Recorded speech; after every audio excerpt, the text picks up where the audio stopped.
All right, welcome in everyone. Thank you out of the park developments for the raid. The HAWC Report is back. We've got trivia, we've got bounties, we've got cards, we've got warbots, we've got a lot of things going on today. Welcome in everyone. Thank you again, Tetsuiji and Spore, for coming on the pregame show today, where Spore showed off 5 new community request cards. We'll go through them a little bit later as well. And of course, 15 new Legends cards. And speaking of Legends, I'll bring in a legend in just a few minutes here. But first, I want to go through a couple things before bringing Warbot in. Again, this is episode number 47. Started this journey, started this show right from week number 1, 47 weeks ago. Dishnet, with his big smile and energetic voice, came on for the first TWIP show of Out of the Park 24. And here we are, 47 weeks later. Hard to believe. Dish and Spore and all the affiliates and everyone that streams Out of the Park developments. 47 weeks since the first content set came out. And I've been enjoying the ride with my hosts and co-hosts here. Started this off with Your Kidneys, and Your Kidneys was my co-host for the first 9 or 10 weeks. Warbot stepped in, and I thank Warbot for filling in those big shoes of Your Kidneys for most of the remainder of the shows. And of course, Izadafo kind of pinch hit a couple weeks for Warbot as well. So, sharing these weeks with these 3 gentlemen have just been fantastic. I've enjoyed it. And anytime a new game comes to an end, I'm kind of sad. I get emotional. Even though a new one's coming out and you're pumped up about it, it's hard to let go. I'm like loyal to my Perfect Team players too. It's like, okay, Eddie Matthews LE card. I know it's December, but I can't let you go yet. You got to keep playing third base for me. And that's how I feel about the HAWC Report. It's hard to let go of something that you started this year. I don't know what the future is for a HAWC Report, because I'm not certain of the stream times for Out of the Park developments.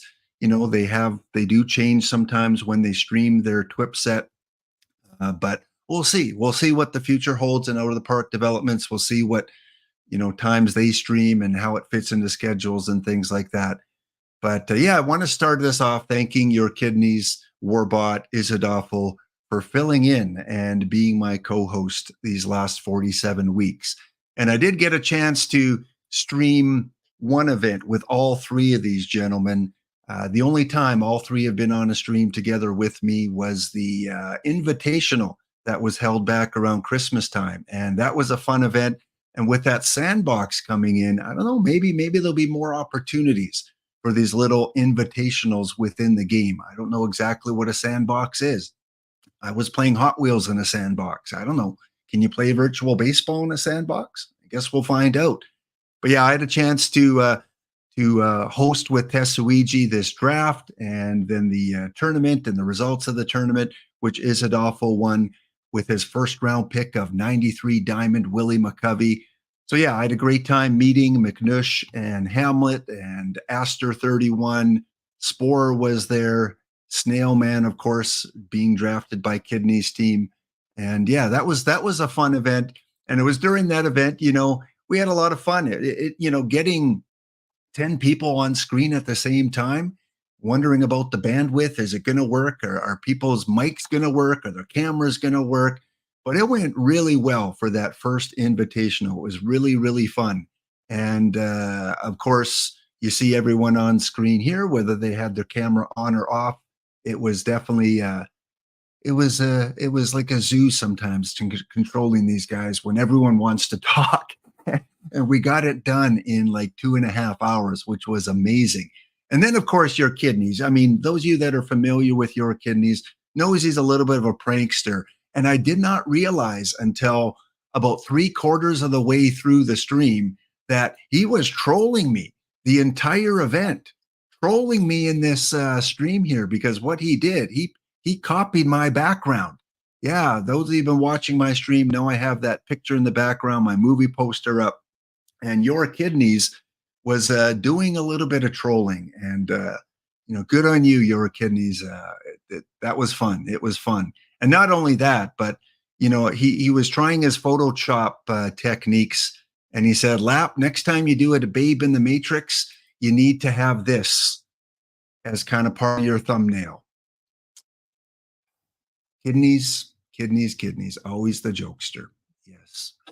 So again, thank you to the Warbot, to the Izadafo, to the Your Kidneys, to everyone part of that invitational. It was really, really enjoyable to do. So let's bring in the co-host for the final HAWC report of Out of the Park Baseball 24. You know him as Warbot. I know him as Tony Suck. Bringing back in Charles. How you doing, Charles?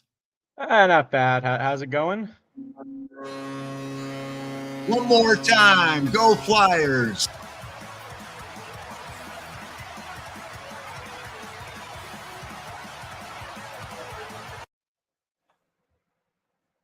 Still in the playoff spot last I checked. So yeah, Philadelphia Flyers, the hockey team that Warbot Charles likes to follow. And yeah, we've got a bunch of things going on. The last show of the season is kind of like the first show, where there's always a lot of hype for the game coming out, and then the new game coming out, as we saw today. So on the Out of the Park developments, I see a lot of people posting in the chat that, hey, I've pre-ordered already. I've got my 30% off, which is, I think, the biggest discount they've ever had for a pre-order. Usually it's 10% off. So you can go to the Out of the Park development site there. Again, the hockey version, FHM 10, which again, Boiled Egg loves to death. He's played the crap out of FHM 10. And of course, you can still get this year's product, OOTP 24. Also, if you haven't noticed, if you didn't see the post, Marcus, the guy behind Out of the Park from the beginning, he posted on the OOTP forums his little message regarding the new game coming out.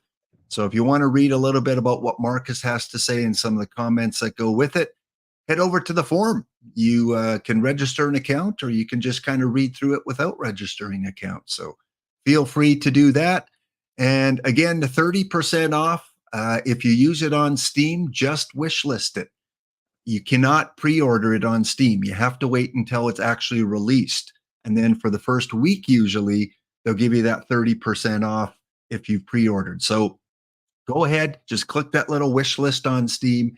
And then when the game comes out, you'll save that 30%. Plus, you'll get the other perks, like the Perfect Team bonus packs for pre-ordering the game.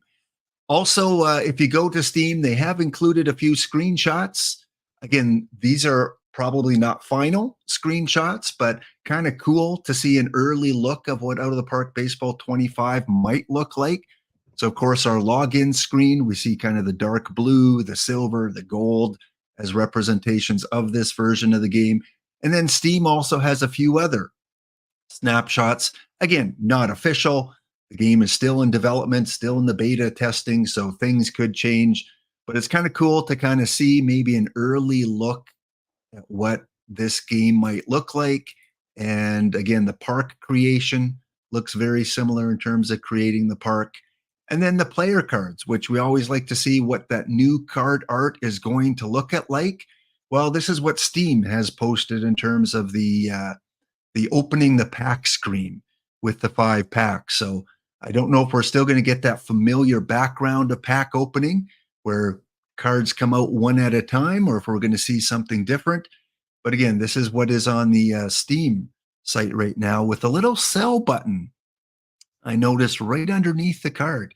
So a very clean, kind of simple live card look that they show here. The open next pack at the top middle part of the screen here. And we see the ratings underneath the card when you open the pack. So pretty cool, because you usually have to hover over the card to see the rating. So again, I don't know if this is going to be the final version, but this is what is on Steam right now in terms of what you might expect in Out of the Park 25. Okay, so there is the hype around it. Today's set, the Legends set. We saw 15 Legends cards come out, plus 5 early bird cards come out. We'll talk about those a little bit later. And giveaways. Yeah, we will have some giveaways. We'll do the bounty. We'll do the trivia. Charles has put together a great final set of trivia questions for you. Okay, Charles, I need to drink my coffee. Talk for a little bit. All right.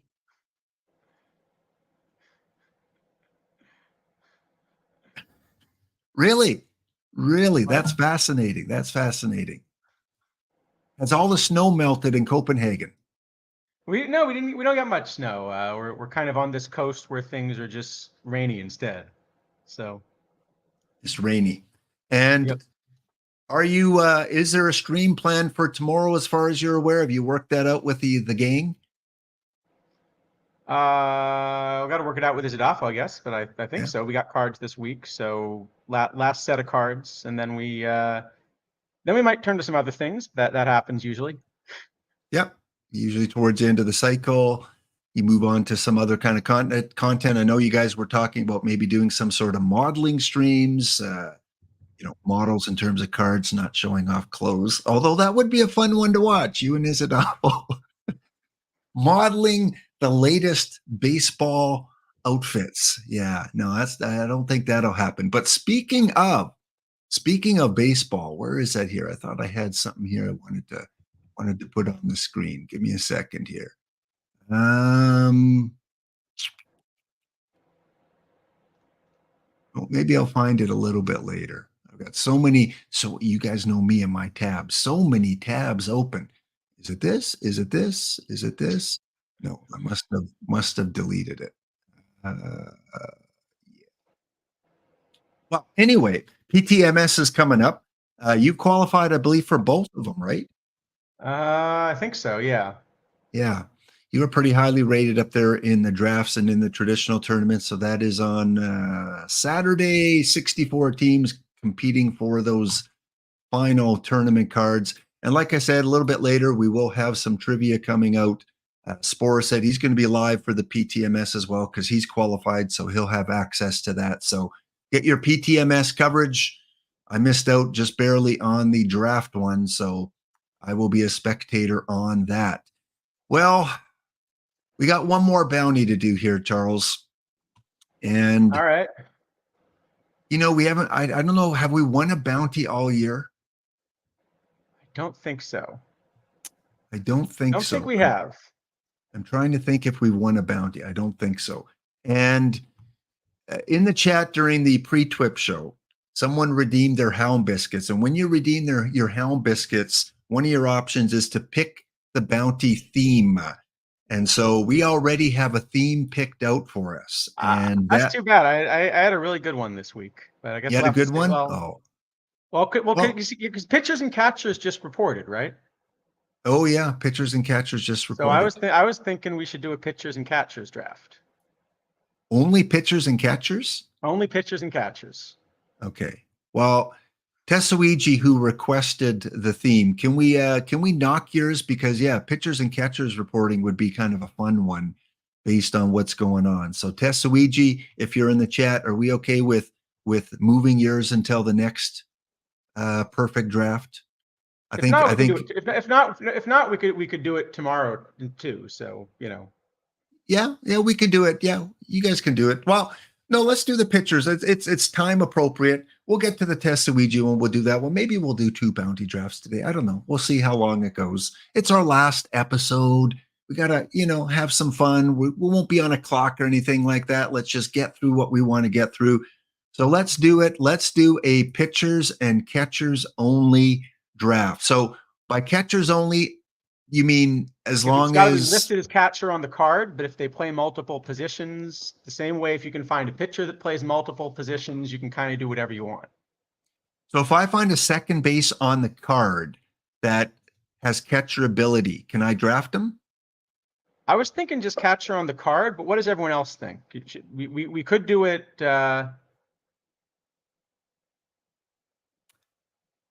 Catcher. I was thinking it should say pitcher or catcher on the card. But. Okay. Yeah. Let's Just because That's that makes tough. it easy to check. Yeah. What happens though? Because there are some catchers with multiple. Okay, let's go. Let's just go pitcher and catcher on the card. Let's make it simple. Starting pitcher, closer, reliever, Yeah, any any kind of kind of pitcher. pitcher, any kind of catcher, if it says it on the card, that's what you get. Okay. And the only bounty draft, there were 2 bounty drafts that had very few people. One was the iron and bronze, which, it might be good, but I'm going to choose the dead ball to golden era to make it even tougher Ooh, okay. because you don't need as many pitchers, but more pitchers have dual eligibility or more. So we're going to go with the bounty dead ball to golden era 309. Well, Dead actually, that ball means you to should find a few more pitchers that can hit too, hopefully. Yeah, pitcher and catcher only. Okay. So it's Pitcher basically, and it's like you catcher had to start only. the season with whatever you got, just today in spring training. And maybe we'll get some cards from today. Maybe they'll be in there. Okay, let's go to the draft. This is going to be a tough one. This might be our toughest one yet. But hey, pitchers and catchers reporting, so let's do it. 8 people so far, so it's filling up quick. If you want in, there you see it underneath Warbot there. ID 309, pitchers on the card, catchers on the card. And you got to try and fill out those other positions somehow. So I guess the strategy is we're probably just picking every catcher we get, right? Unless there's a really good pitcher. And the game is trolling you, Charles, and me, because we're playing in Yankee Stadium for our last show. Yankee Stadium. This will probably be the one we win. Okay, so 1930 is the year. No designated hitter. Okay, so no designated hitter. That's actually a little easier because it means at least one of the pitchers is hitting, but you only need 8 instead of 9, right? Yeah. For the position players. We have to take Addy. He's the only eligible. I don't think you put it up on the screen, so I can't see him. Okay. Trust me, we have to take Addy Ross.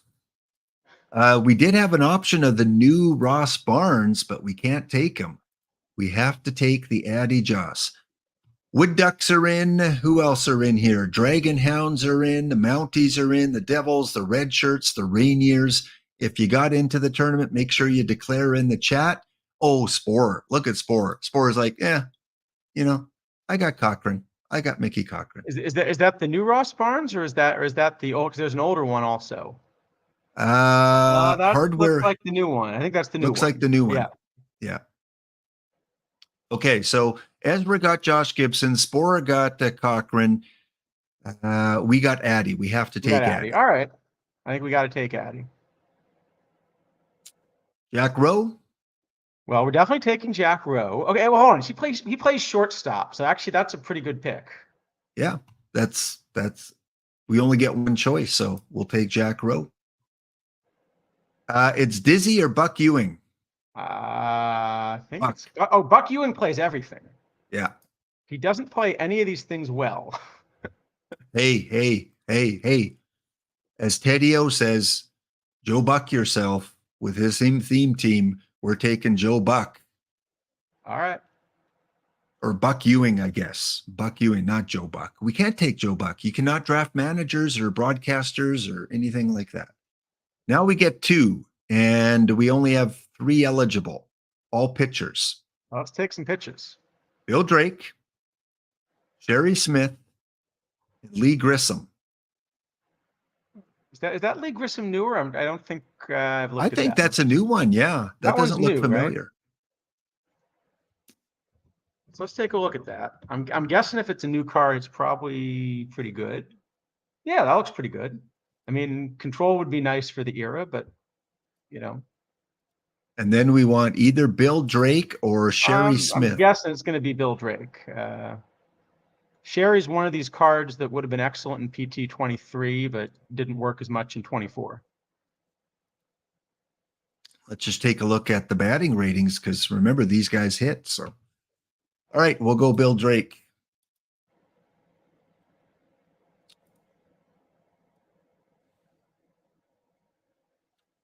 No catchers. We have, Okay, but Jose LeBlanc is pretty good. yep. Actually, John Stanley's not bad either. That's not a bad round, right? Actually, Yeah. or no, Bresnahan we're not allowed to take. Nope. Okay, yeah, because a lot of people were going to use him as catcher, but He does not say catcher on the card. It has to say catcher on the card. oh well. Okay, so Stanley and LeBlanc. We got pretty good pitchers for this time period for sure. Well, we're taking Ray Shock for sure. Yep. Ray Shock probably is our actual catcher. Do we want shock and shocker for the meme? Yeah, that actually sounds pretty good. Okay, shock and shocker. Synchronicity, take a drink. Jim Brown. Oh, Jim Brown plays outfield. Now this Babe Ruth does not hit either, right? Yeah, this is a Babe Ruth that doesn't really hit. So I'm not sure that's actually the pitcher we want. What else do we got? Willis isn't awful, I guess. What does Cooney look like? It's probably Willis, right? Cooney's got the best. I see. Cooney can hit. Yeah, we got to go Cooney. Well, hold on. He has. Oh, does he have real position ratings? He's not. Oh, he's a center fielder. Yeah, and right field. All right. Oh, we're definitely taking Cooney. I was gonna say because that's not a good hitter, but as a backup center fielder in a pitcher slot, that's great. Brown and Cooney. We're doing pretty well. I'm liking our choices so far. Robin Roberts, Wilhelm. He's pretty good, but let's look because Bill Ricks, he might be a two-way guy. A lot of these Negro Right League field? cards ended up playing somewhere. Yeah, that's not so bad. Does Der Kaiser play the field anywhere? Let's see. Nope. No. Nope. So yeah, probably Roberts then. Roberts is at least the pitcher we want. Well, Roberts is definitely the pitcher we want. So yeah. Well, we got another right fielder if we need it. So Roberts and Ricks. Yeah, we actually might be able to fill out a whole field, which would be good in this format. Okay, no catchers. Gatewood. Let's take a look. Yeah, I'm a little worried about the fact that we haven't hit many catchers yet. Third base. Oh, Gatewood plays third. He plays third. Oh, we're definitely taking Gatewood. Let's see. Cooper, not a bad pitcher for the era, but doesn't play. Uda, does he play anywhere? Let's check this guy. Nowhere and no. Nope. So whoever's the best pitcher. What do you think between Cooper and Sturdivant? I think Cooper. All right. Yeah, let's go with the lefty anyway. Yeah. Oh, we can't take the Dink. Oh, Dink because Dink's also catcher eligible. All right. Well, definitely take Beasley. And it's Hanson or I see. Lord Christic is saying there are only 8 catchers in this format because I was getting worried that with 10 catchers we're about to have like a 4-catcher round. Oh, just there are only 8 in this format. Okay, so it's even harder than we thought it was. So we got Snipe, some control, but nothing else, and doesn't play anywhere. And how about Genowich?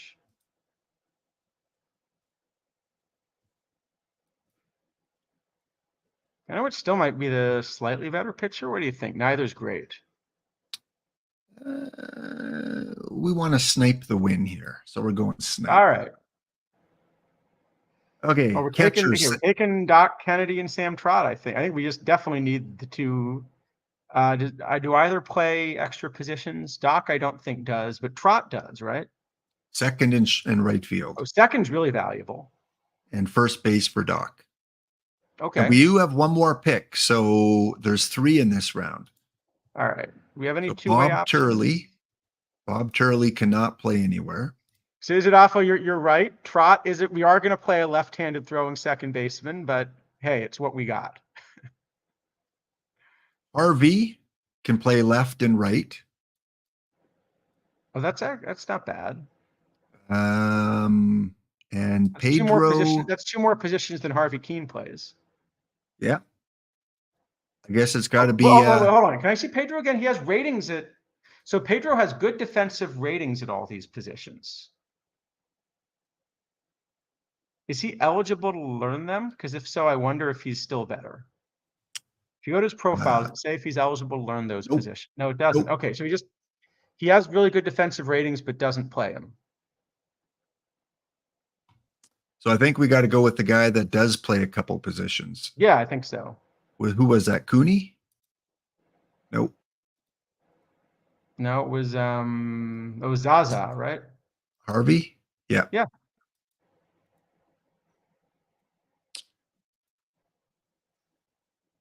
Okay. Well, okay, we have to go with Gaines because he's good. We have to go with Connie Rector because it's Connie Rector. And then who's the third? Yes. And he can play right field. Gaines can play first and catcher. Catcher's the one place I don't think we need the help. Yeah, I don't think we're worried about catcher. Connie Rector, what can you do? You can play second. Good. Well, I mean, no matter what, we have to take Connie Rector, right? It's the last HAWC report of the year. We have to take Connie Rector. Yeah. No Johnny Dickshot, but we got a Connie Rector. And then we need one more. So Mort Cooper might be the best pitcher left here. He's not bad, yeah. Does anyone else play some positions? Ed Head? Nope. Nope. Don Brennan. Porto Carrero is also a decent pitcher. Yep. Porto Carrero. Where is he? Does he play positions, though? I think I like Porto Carrero better as a pitcher between the two, maybe. All right. And we got Connie Rector on the team, so everything's going well. Everything's good, and we're going to get at least one catcher, and that is Harry Bemis, who can only catch. Only plays catcher, but all right. Well, he might be our catcher. And then Wes Farrell. Wait, Wes Farrell was one of the best hitting pitchers of all time, so he'd better be able to hit. I don't remember the card, but no, good power though. Okay, must have been an off. I would say Wes Farrell should be able to hit.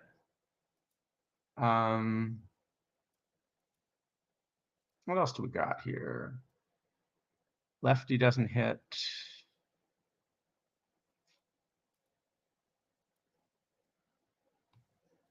Got a lot of options. I'm hoping one of these will play a few positions.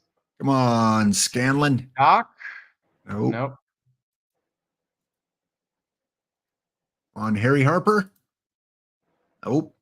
Harry Hooper? He's a good. That one's Harper. Ed Durham. Did we look at Ed Durham? I think that's the last one. Nope. All right. Well, then we just pick our two favorite pitchers. So who are your two favorites? I think I like the Scanlon, although the control. Yeah, that control's a little tough, and modern. I'd like it a little better. Oh, Ernie Koob. Did we look at Ernie Koob?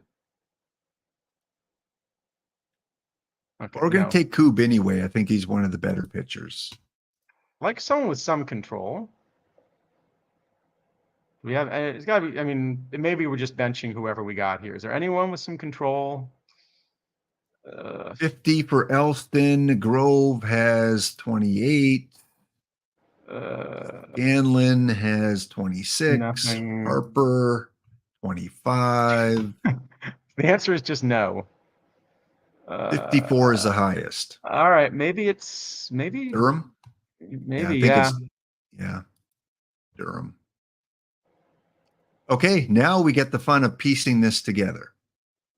All right, we can totally do this. All right. 3, 4, so first off, let's make some two-way players and hit submit before their rollover, right? Oh, right. Yeah. That one's important. So who are our two ways here? Zaza was two-way. Gaines.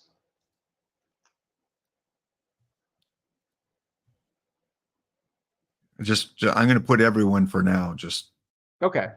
How do we? I think the ones that aren't real two-way players, it may fail though. So I'd start with the ones that Or real two ways, because we know they actually will stick. Okay, so Zaza.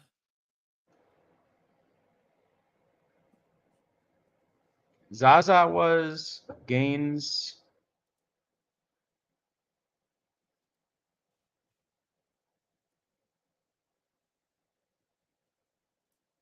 Gatewood was two-way. You can just you actually can drag them over from the left in that menu. Okay. Who else was it? LeBlanc, I think. Was LeBlanc? I don't remember. We'll try him. Oh,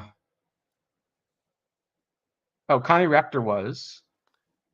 Let's just we don't want to make mistakes here on this one here. So no for Drake. Connie Rector was. I mean, he's like Joss, our second no. baseman. Yeah, we got to get Rector in there. Rector, where are you, Connie?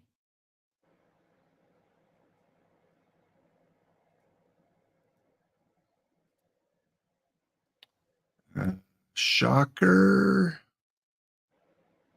Well, I think we just put them all. You can just try 'cause- everyone if you want. Yeah, let's do that. Let's hit submit, and then we'll go back and we'll try to set some stuff. This is not a bad draft compared with what it could have been, at least, right? Oh, for sure. Yeah. Wait, Guerrero. Submit. So Ezra has a full lineup. He was able to get a full lineup doing this. Okay, who do we want as our starters? Well, I guess there's no reason not. Let's do the lineup first, because we're probably going to do the starters after it fires, right? Because I think we want to. Right. I mean, we have how many pitchers on the roster, right? We might as well run a bullpen. All right. Well, first off, this is really good news. We have a full depth chart. Look at this. We have a do. full lineup. We even have some backups. You know. Oh, it just fired? That's Okay. amazing. Just fired. That's If it just amazing. fired, let's back out and. Yeah, if it just fired, let's back out and yeah.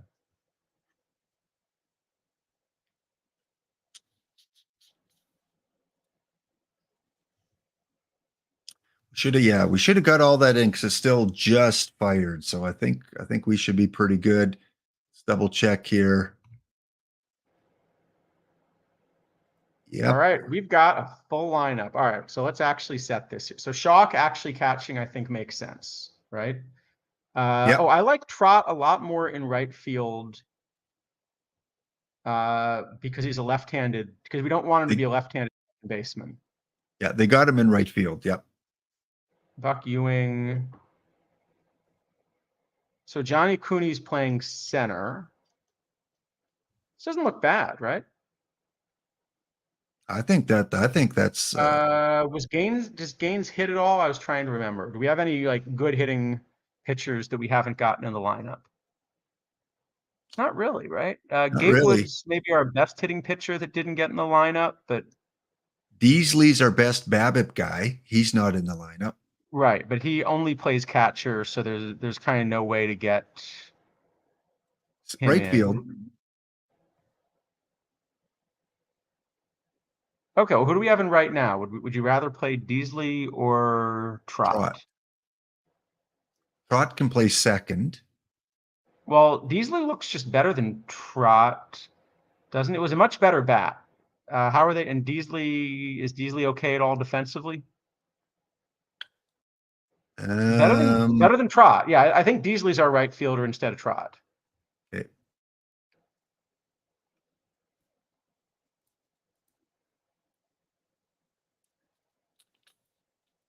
Sounds pretty good. And Zaza Harvey is also, it looks like a pretty good hitter, actually, right? So what does Zaza play? Just left and right? Yeah. Okay, but no, the two hitters we've gotten left and right are better. All right, this looks pretty good. So let's go to let's just tell it to set some backups. The only thing I'm thinking is Trot can play second. Yeah, but Who do we have at he's second? not as good as Buck Ewing, and also, yeah, I mean, he's not as good as Buck Ewing, and he's a left-handed thrower, so it's going to be tough for him to really play second. Oh, okay.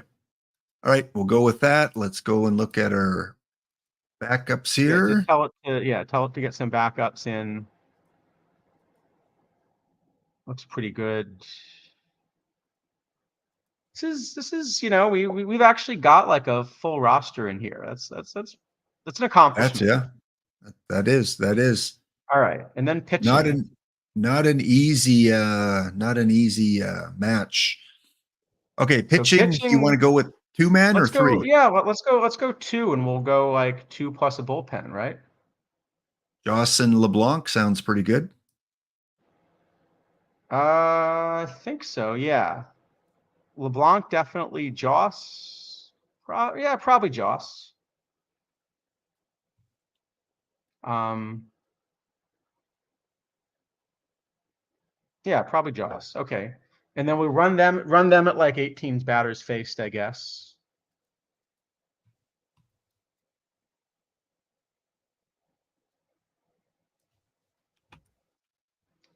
And then I think we can pick probably, no more than like 6 or 7 pitchers to really pitch for us. Yeah. So yeah, so Jocelyn LeBlanc, let's give 18 batters faced. And then who are the other good pitchers we've got? It's probably what? Roberts? Shocker, Roberts, Shocker. Gatewood. Yeah, okay. Jonas Gaines is actually pretty good. So let's make Jonas Gaines maybe a long reliever because we want the lefty to come in first. Yeah, Roberts can be a stopper. Shocker can be, maybe make Shocker like the middle relief, use more often plus a stopper or something. Who else do you? Oh, John Stanley, he's a good long reliever as well, because that's the other lefty. And everyone else you should actually set, like everyone you don't want to pitch, actually give no role. Because if you put them in a long relief, they're going to see a lot. Yeah, actually just give them none specified. Yeah, because we can't bench him because we might need him in the field. Exactly, yeah, but you don't want them to come in if possible. Porto Carrero can be middle relief, right? He's okay.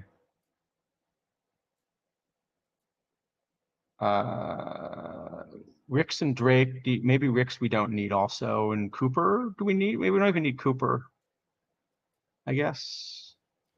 Well, we got 1, 2, 3, 4, 5, 6, 7, 8. So But you can still cut a couple. So yeah, yeah. if you can even cut maybe what, Gatewood, Cooper? Is that one too few now? Let's see. So we've got Here, click on Joss lineups and back LeBlanc. on pitching. It'll simplify it. Yep. Just yeah, click. I mean, just like click on something else and back on pitching, and it'll reorder them for you. Yeah, it's there. Yep. Okay, yeah. Okay, yeah, 6 is probably enough. Yeah, that looks okay. All right, and then let's just set these others to like 9 batters faced, and then we're probably good, right? Okay. So strategy 9.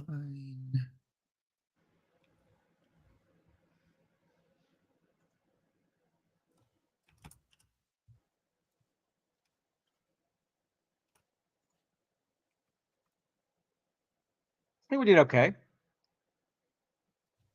I know that guarantees a first round exit the way this always goes, but Yep. considering some of the drafts we've done on stream, this is not a disaster. No, this is one of our better on paper kind of drafts. Yeah. I think that's it. Ooh, Borrero.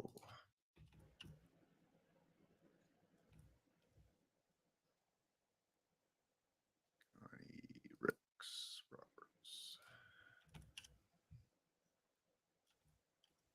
Okay, I think we're good on the pitchers. Double check here. Stanley, All right. Gaines, Drake. Good on Drake. For Carrero, Shocker, Robert, submit. And maybe is there a way to take advantage of sliders here? Oh, we should put Because we something have all in. these non-hitters, like more hold runners or pitch around or. You can pinch hit more often for sure. Problem is we may not have a ton of pinch hitters available, I guess. Yeah. But we can definitely pinch hit a lot. Yeah, pinch hit for pitchers, that we can do a lot, right? I guess we really want to pinch hit for the pitchers, right? More than the position players. Yeah. Because we have a limited number of real hitters available. So actually it's mainly the pitchers we want to hit for, I guess. Stealing, we can go bring down, I guess, since there's catchers here. There are some catchers, and catchers are often not known for their speed, right?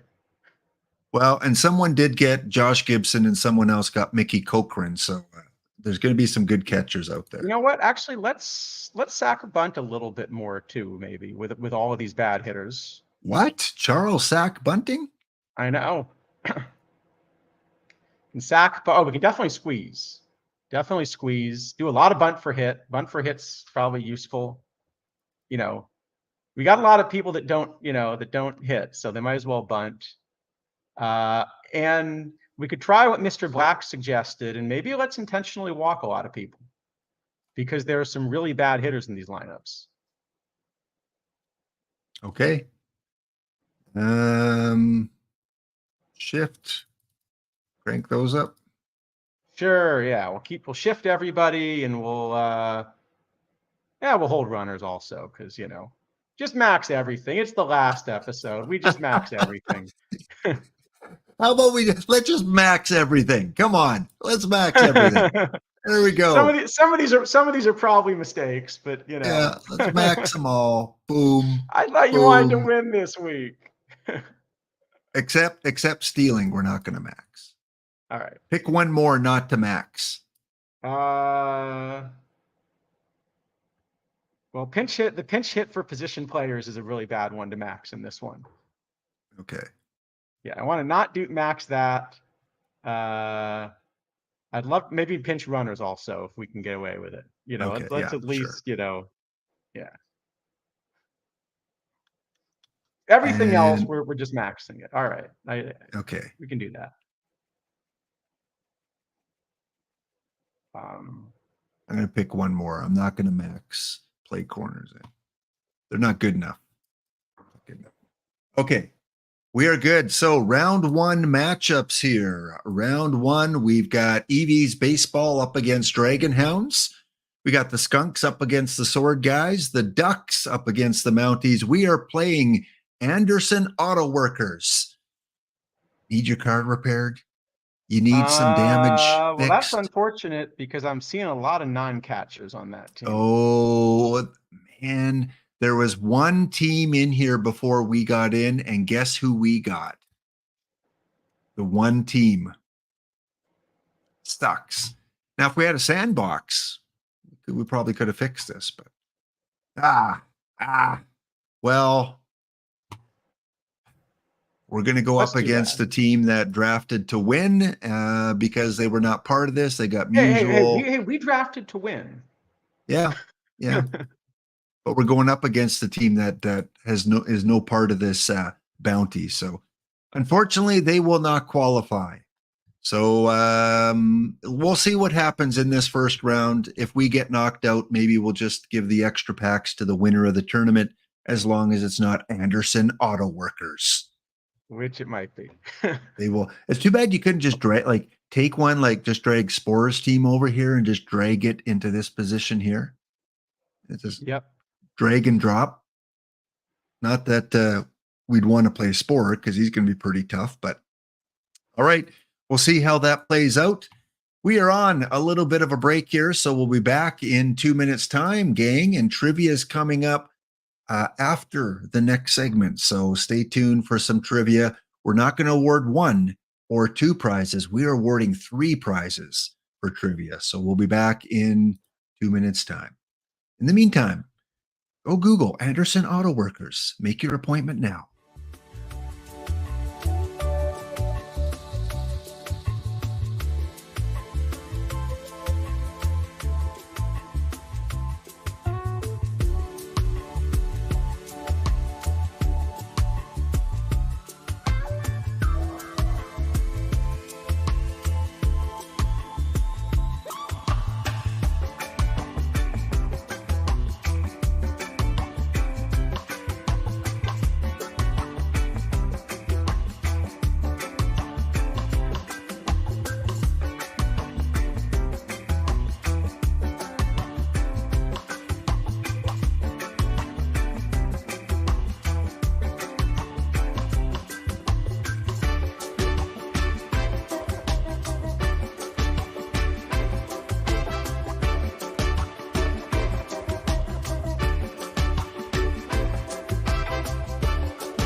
All right, we're back here on the Hawk Report number 47, as we are coming to an end here of the OOTP 24 cycle. Again, big thank you to my OOTP co-hosts over the last cycle, Your Kidneys, Warbot, and Izadafo, who has pitched in for a couple times. And throughout the streams and the commercials, we'll reflect back on a little bit some of the thumbnails that I've used and some of the moments from the Hawk Report. Again, it was game on, and right from episode number 1, we got things rolling with the first week of OOTP 24 and Kidneys showing up. Of course, Kidneys always teased him about being a Zoomer, Gen Zer, and I'm a Gen Xer. X is better than Z. It comes first in the alphabet, better than Z. And talking about the different generations and the generational gaps over the years.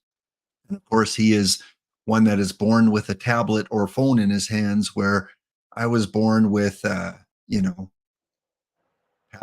I don't know what I was born. I was born with black and white TVs, those kind of things. So yes, Kidneys, first co-host here, had some fun with the thumbnails with Kidneys. Of course, OOTP World that we had, Garth and Wayne and Charles came on, and again, MVP set that came out, OOTP Hawk Report number 34. And then of course the Lou tribute and all the different levels of the Lou cards that came out. Seems like so long ago that those cards came out.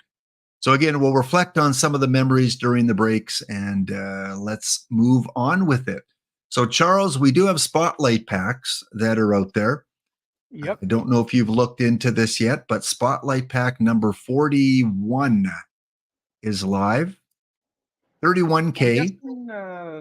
Is it Afo? I saw he was in chat. You might have the number, or Snail Man. One of them usually runs it. If anyone has some mathematical numbers in terms of value, looks like we've got all today's cards are in there at 0.5%. And then we have the 4 recent ones, Gonzalez, Schmidt, Anderson, Sale. And then we've got the 4 Jones, Vaughn, Maurer, and Beltre. So that Beltre card is in here, plus all the cards that came out today. And Izadafo is saying he has it slightly positive right now. Okay, so that's not a great sign then, because that means that's at current prices, so it'll drop real quick. Yeah. So again, we may open one at the end of the stream here, whoever loses our 9-inning match, but that is what you're getting in today's spotlight packs, guaranteed at least a silver from Legends of the Game, Small Sample Gods, or Future Legends 4, or the Hall of Fame set that came out recently. Well, when you think about Legends, Warbot, like from a baseball fan perspective, ignore OOTP for now, from a baseball fan perspective, who in your mind are maybe 3 or 4 top legends of baseball, other than Babe Ruth? Well, you got the big ones, right? You got Ted Williams, you got Tony Suck. What? Did I mention Ted Williams? This guy? Legend of baseball. And well, I'm glad as Squeegee was saying, you can't tell the story of baseball without Tony Suck. That's true. Let me ask you a question. If you go to a Boston game and you hear all of these fans saying good things about the Yankees, are they cheering for Babe Ruth? Are they saying Yankees babe, Yankees babe? Good point. No, they're not. Yeah. They're saying Yankees suck. And in other words, Yankees, you need to try and you need this guy. Exactly. You need this guy. That's what they're saying, is that's what's missing. So yeah, Tony Suck, for those of you that may be new to the stream, Charles is a big fan of the incomparable Tony Suck. I don't know if you've seen this article. You must see everything about Tony Suck, but Here is the Buffalo 1882 baseball club photo right there. But you know who they didn't include in the photo? There's no Tony Suck there. He missed picture day. Bad hair day or something. You know who they did include? Teammates Purcell, Bruthers, Pud Galvin, Yeah. O'Rourke, but they couldn't find room for their all-star. Couldn't find room for the catcher. No. So yeah, the Buffalo Baseball Club of 1882. And some more facts about Tony Suck. Do you know that wasn't his birth name? True. Yeah. His birth name was actually Tony Zook. Anthony Charles Zook was born on November 11th, which in Canada is Remembrance Day.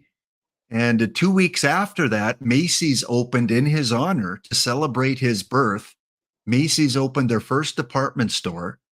And also in his honor, knowing he would be born a few days later, Denver, Colorado was founded. So, you know, he's had a lot of historical importance, hasn't he? Absolutely. Yeah. They wouldn't have founded Denver without him. But you know, they don't know. It's uncertain why Zuck's name was changed to Suck. We don't know if it was baseball related or not. I don't know. Maybe they were just chanting his name in the stands and it started Zuck, Zuck, Zuck. And then after watching him play, it was Suck, Suck, Suck. Maybe. I mean, he wasn't a tall guy. He was 5'9", 164 pound.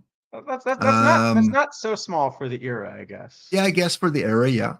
And I mean, he was just surrounded by studs. He had Bruthers, he had Deacon White, Pud Galvin, outfield manager Jim O'Rourke, and they finished 52-45. And probably, if they had WAR back then, he was probably responsible for at least one of those wins, wouldn't you say? Plus or minus. Yeah. Yeah, plus or minus. He only got into 8 games that season, so maybe to qualify for pitcher day, you had to play maybe a minimum of 10. He probably just missed out. I could sort of see that, you know. That seems And good. he was hitless in 7 official at bats, so he's living up to his name. Yeah. Yeah. He in 1884, the Union Association was formed, so he jumped to his new rival circuit, hoping to get more playing time. He was billed as a second. It was billed as a second major league, and wasn't so much. Yeah, he was able to find employment in it though, because it wasn't really a big league caliber league. So he was able to get his foot in the door. Yeah. Still never quite hit there, but yeah. 53 games there. He hit 149, 28 for 188. He had an extra base hit, so we got to include his speed. Yeah, that's true. So he has non-zero gap power. It's like 5. Yeah. He's got some good gap power. We're constructing his card right now. Burning through 3 managers, the team won 41 games and 50 losses, which was 6th in the 12-team league. And they kept trying to find a manager that could get the most out of Tony Suck, and it just wasn't working. So he finished with a 151 batting average, 205 on base percentage, and a 161 slugging percentage. Didn't have many RBIs. He did score 21 runs. And later he would go play for Augusta, the Browns. By the way, I like how you asked me that question. We didn't coordinate this ahead of time, and you were totally ready for me to mention Tony Suck. I could always count on Charles to mention Tony Suck at some point. I was ready, Charles. I was ready for you. Absolutely. He passed away at a young age, in his 30s.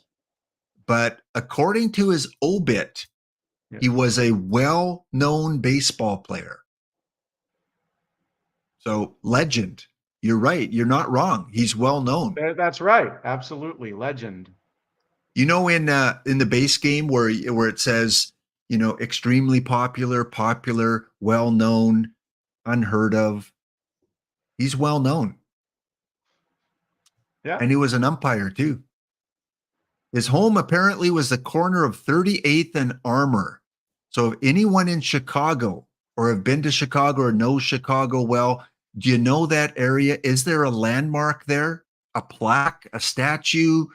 Do we have something recognizing Tony Suck, or just a bunch of bubble gum on the You know, sidewalk? that's what we should do. We should start a campaign to put up a historical marker. GoFundMe for Tony, led by Charles, corner of 38th Street and Armoire Avenue. Tony Suck. Wow. Maybe you Amazing. could do this through the new partnership with the Hall of Fame. Is there a opposite of the Hall of Fame? Do we have something? Do we have a non-Hall of Fame? Yeah, it's just the one across the street, right? Okay, you know what we got to do? You know what we got to do? We got to go look at this, where he's from.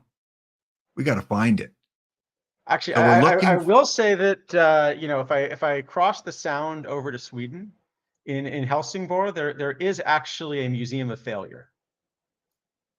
Oh, is there? Oh, It's actually let's see if I can find a link for you. It is in fact called the Museum of Failure. Yes. but you would have to admit he was a failure. You're not ready to admit that, are you? You know, there were players that, you know, had better stats.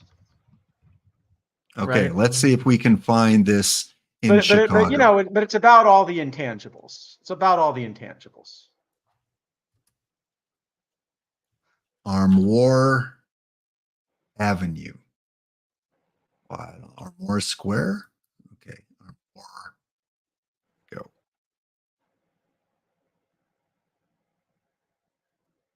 Doesn't look like much of a square, but Armoire Square, Chicago. Take me there. Save.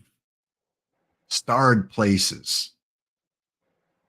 Where is that star? See, it doesn't even want to give me a star for him. Okay, we'll try this one more time. Armoire Square, return. There we go. Somewhere in this area. Tony Suck. Legend. Refresh that. See if you can find this Museum of Failure, because that one's definitely worth a visit. Now, it's actually a neat idea, which is that, you know, innovation, not every new idea works, and you know, you got to try stuff that fails sometimes too. So apparently, okay, we're getting close to where the plaque needs to go. 38th and Armoire. Okay, there's Armoire. There's 31st, 33rd. 43rd. We're 40th, 38th. There's 38th Street. So right in this area here. Perfect. There's a parking lot right there. It goes right at the parking lot. There's a little piece of grass here. You can place it right here. The birthplace near the tracks. Between on the wrong side of the tracks next to the parking lot. There you go. Maybe this is his right there. It looks like There it maybe is. some sort of electrical kind of station, but 38th and Armoire, we need to put that Tony Suck plaque. Yeah. Okay, so I'm looking for the non-Hall of Fame? The Museum of Failure in Helsingborg. Museum of Failure. Well, there's one in Calgary. Yeah, they actually established different branches now. Oh, but which one do I want? The main one's in Sweden, but they've got more branches. I said, no, that's So in the Museum United of Failure States. apparently went out of business in Minneapolis. No one went. Sweden. In Heiselborg? Helsingborg, yeah, but that's Oh. a medical history museum, but there's also a Museum of Failure there. Oh, well, yeah, I don't think Google Earth is kind of too embarrassed. So let's. If your medical history museum is your museum of failure, you're really doing something wrong. Let's try this one more time. Failure museum. And nothing's really coming up. It's so secretive they can't put it on Google Earth. Yeah. Yeah. You just stumble into it. Oh, what do we have here, kids? Oh, it's a museum of failure. Let's go in and check it out. My perfect team record this year. I should be placed in the museum of failure. Okay, so yeah, we can't check that out. We got a museum here, but that's probably a medical one. Cyborgs Museum. Yeah. But apparently there's one in the mall in Minnesota on the first floor, a museum of failure. So maybe we can check that one out very quickly because I don't know if that's baseball. Museum of Failure. In the Mall of There's America. one in Calgary too, right? Yep, one in Calgary. There we go. There's the Museum of Failure in Minneapolis. Temporarily closed. Yeah. It fits the purpose. It didn't do so well. Yeah. Yeah, it failed. I guess they got some of these products here. There's 5 photos in the Museum of Failure. There's a guy that just came out and he wants his money back. Did not work out for him. So yeah, Museum of Failure. Okay. We got a little sidetracked there. Let's go check out the Twitter site. What's going on Twitter? Nothing new on the Perfect Team side. Oh, except the pre-order stuff, save 30%. So that is up there. And the reveal, which you can catch again tonight. If you missed your drops, catch DishNet back on tonight for the replay at 9 p.m. Eastern. All right, Charles, we're going to take a break. We're going to come back with trivia. We got 17 enticing questions all about legends of baseball. And of course, a couple Canadian ones. We'll be back in 2 minutes' time.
All right, we are back here with Warbot and Tony Suck, and one of the more memorable moments on screen this year was when they trolled the Dishnet there on Twipped and brought in Tony Suck with his 2 overall rated card, which Spore commented, and I was able to screen grab it and said, he is juiced at 2. He is juiced.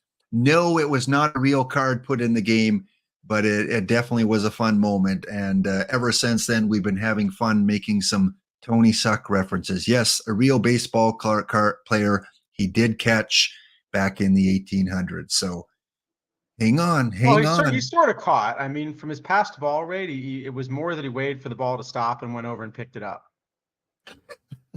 And he does have gap power, like we talked about. Does have a little bit of gap power. All right, let's go check in on the bounty, Charles, because we had the task of facing a team that drafted normally. I mean, who drafts normally? We don't. And after the second game, we are tied with them 1-1. All right. Well, we took him to a game 3 at least. So basically everybody's tied 1-1 almost, except for D-Block. D-Block just annihilated Monterre Don here. I don't know about annihilated. Let's see. 5-1 and 5-3. The Rainiers won. And the D-Block, there he is. 8-0 and 10-7. So we got at least one game against their full draft, right? Well, we lost the first game, 4-3. So we almost swept them. And in game 2, it was 8-0. 8-0. All right. Well, we got a shot, is what you're saying. So we got Addy Joss going up against Vern Law. How do you like our chances? Vern Law is not bad, though. Yeah, that's too bad. He got a pretty good pitcher. So we're going to exit out because I think the sim has come in. So we'll find out if we are still in here.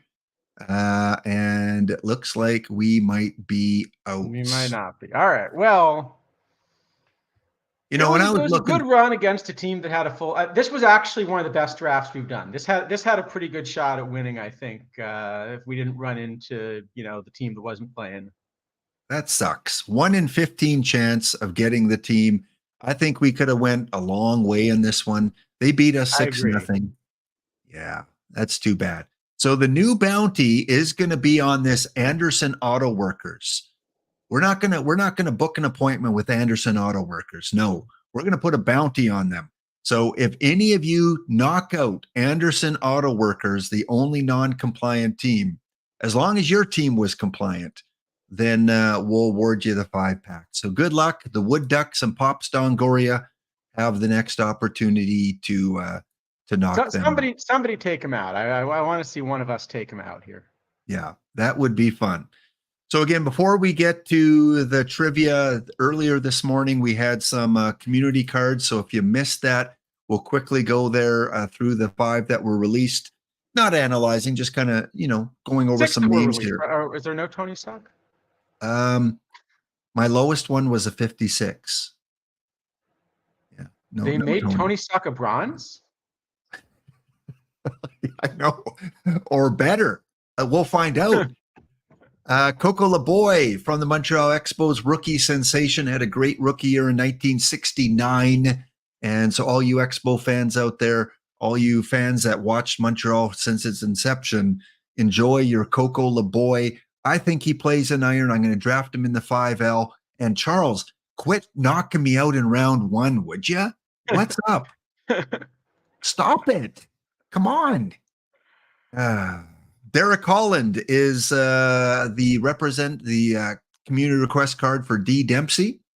So D. Dempsey, you got your Derek Holland in there, 2013 left-handed starter, and enjoy that iron card.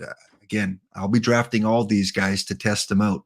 And then we got a speedster. Here's a card, Charles, that you probably crank up your running, I think, right? Because he's over 100 on both. Yeah, I run way too much as is, so And if Tony Suck is catching, you absolutely crank up the running. Oh yeah, 50-50, the ball goes to backstop. Take third. Leo Remus requested a Shannon Stewart from the 98 Blue Jays. And here you go, Leo. You've got your Shannon Stewart, a 63 bronze card. Way to go. Nico, Spore put a card in there for Nico. Nico's a big fan of the Mets. And so this Addison Reed card is a gold 84. Again, pretty good ratings for a gold card. And for Pops Dongoria, who has a chance to win the bounty, Pops, knock out Anderson Auto Workers. Come on, put a dent in Anderson Auto Workers. Bill Swift is now in the game from the San Francisco Giants. It is not Billy, it is Bill. The card has been fixed. And again, we see very good against those right-handed pitchers. Gold is so hard to break through, though. So many good cards in gold. But you know what? If you want to test them out and try them out, there you go. You got the Bill Swift card. So Tony Suck. There is a tournament coming up in a very right-handed park. Oh. And does it happen to be like a minimum gold, high, low diamond or something like that? Something like that, yeah. Something like that? Oh, there you go. And Pops is in the chat here, I see. So if Spore is here, then Pops, Spore, there you go. Big shout out to you from Pops Dongoria for that Bill Swift card. All right, trivia time, guys. But I got to ask, did Pops Dongoria request Bill or Billy Swift? Because I remember there was that whole discussion. Yeah. Do you remember Pops Dongoria if you put Bill or Billy? Probably Bill, because I think 95% of them called him Bill. What did you call him when he played? That is the correct request? Okay, there you go. So once again, Bill Swift from San Francisco, Addison Reed from the Mets, Shannon Stewart from the Blue Jays, Derek Holland from the Rangers, and Coco LeBoy from the Expos. Spore, again, said he'll have two more Tuesday treasure troves. So some more lower level cards coming out Tuesday and the following Tuesday. And after that, with the game coming out in a month from today, it's a month from today, the new game comes out. That's an early release. They probably won't be doing much more content for this game now. Okay, go over the rules here, Charles, for the trivia. All right, real simple. You answer the question quicker. It's worth more points if you get it right, but you lose the more points if you get it wrong. Make sure we can see your name. If you haven't done this before, just mouse over the screen, look on the right where it says Quiz Kit, click on Quiz Kit, go to Manage Access, and let it see your username. Real simple. There you go. So we have 17 questions for you. And we got Lap doing the Macarena here.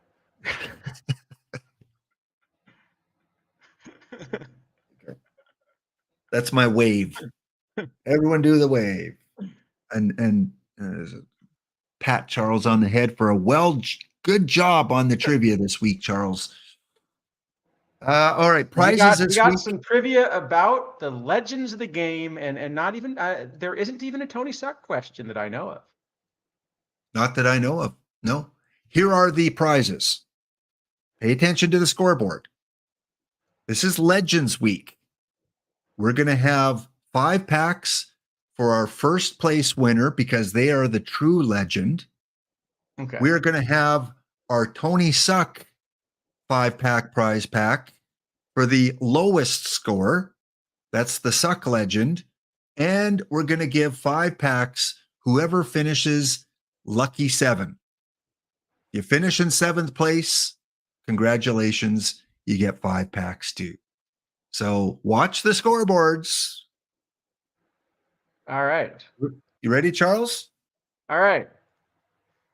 So we got some questions about some of your, legends, your Hall of Famers. So let's start with some Hall of Fame questions. We'll start with a real easy one. Got all these Hall of Famers. Which state is the birthplace of the most Major League Hall of Famers? And read off the choices there. I'm waiting for them to pop up. Then I'll read them off. California, New York, Texas, or Pennsylvania?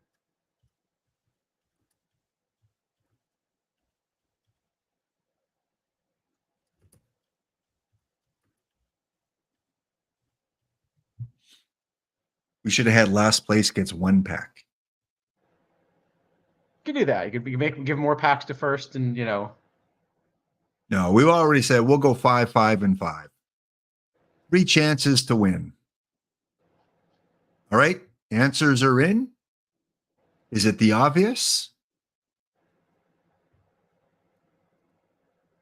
well, it's not California. Just even though California has all the people, remember early in the history of baseball, California wasn't that big.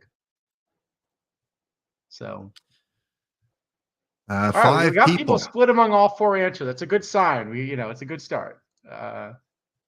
Fanatic, Sean Soul, Ryan Schroer, Izadafo, and Denbrew were the 5 that got that one right. Fanatic is in first place. We have Dogberry in last place. And in 7th currently, we have Cubs fan 23 Steve. Second question. All right. Which of these Hall of Famers is actually the first person in historical records to have their given first name? That is, their first name is actually unique, as best we can tell. Is it Ty, Earl, Hannes, or Ban? Yeah, so they're given first name. There's no one previous in the historical records that researchers have found that have that name. After this person, a bunch of people have been given that name, though. All right, answers are in.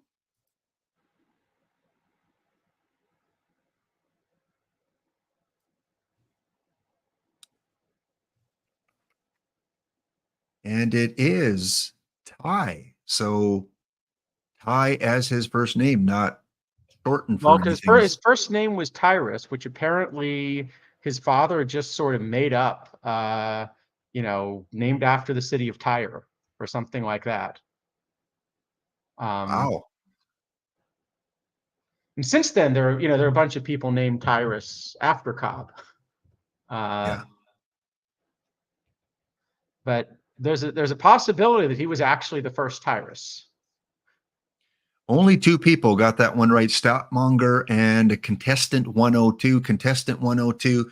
Again, to qualify, you need to connect your Twitch name to the quiz kit. Do that on the right-hand side of the screen, right in the middle of your Twitch screen. You should see a little button that says quiz kit. Click that and give access to allow your name to connect to that. Question 3. All right, here we go. This was just an impressive one. All right. So Greg Maddux faced 8,025 hitters between 1995 and 2003. In total, how many balls did he throw to those 8,025 hitters? Now, you're talking about a guy with impeccable control.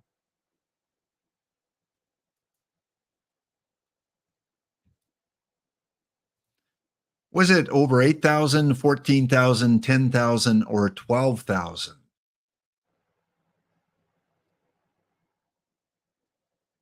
Greg Maddux Was a pretty good control pitcher. But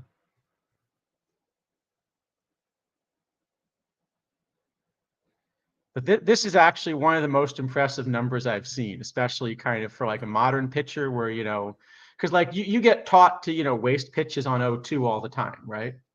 Yeah. He actually threw less than 1 ball per hitter during like this chunk of his career.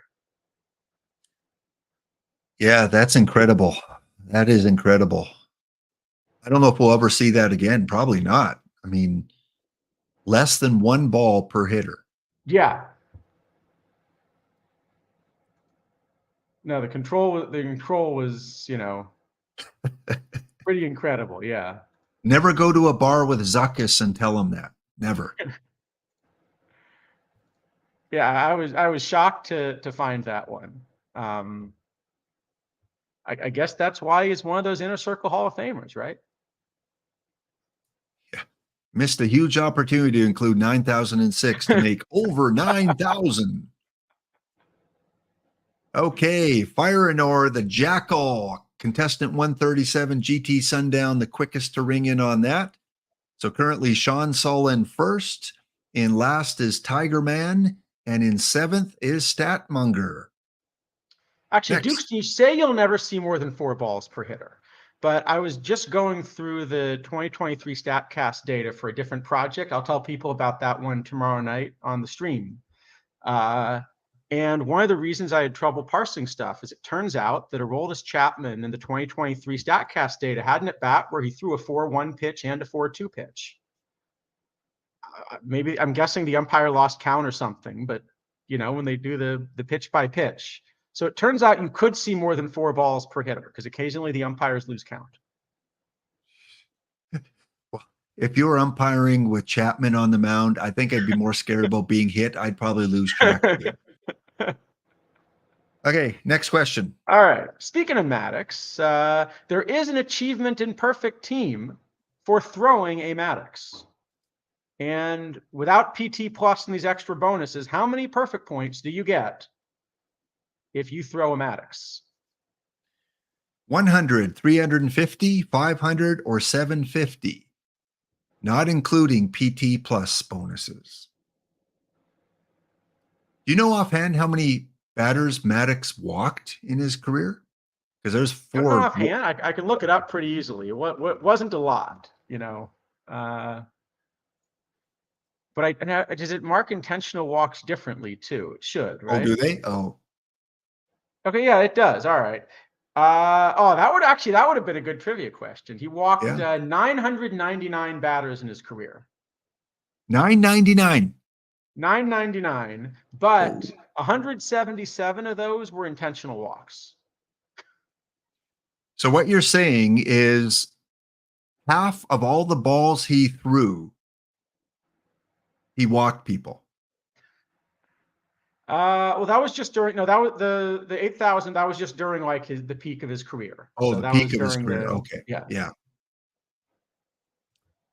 All right, results are in. Fanatic was the quickest to ring on that one again. Fire and Or in second.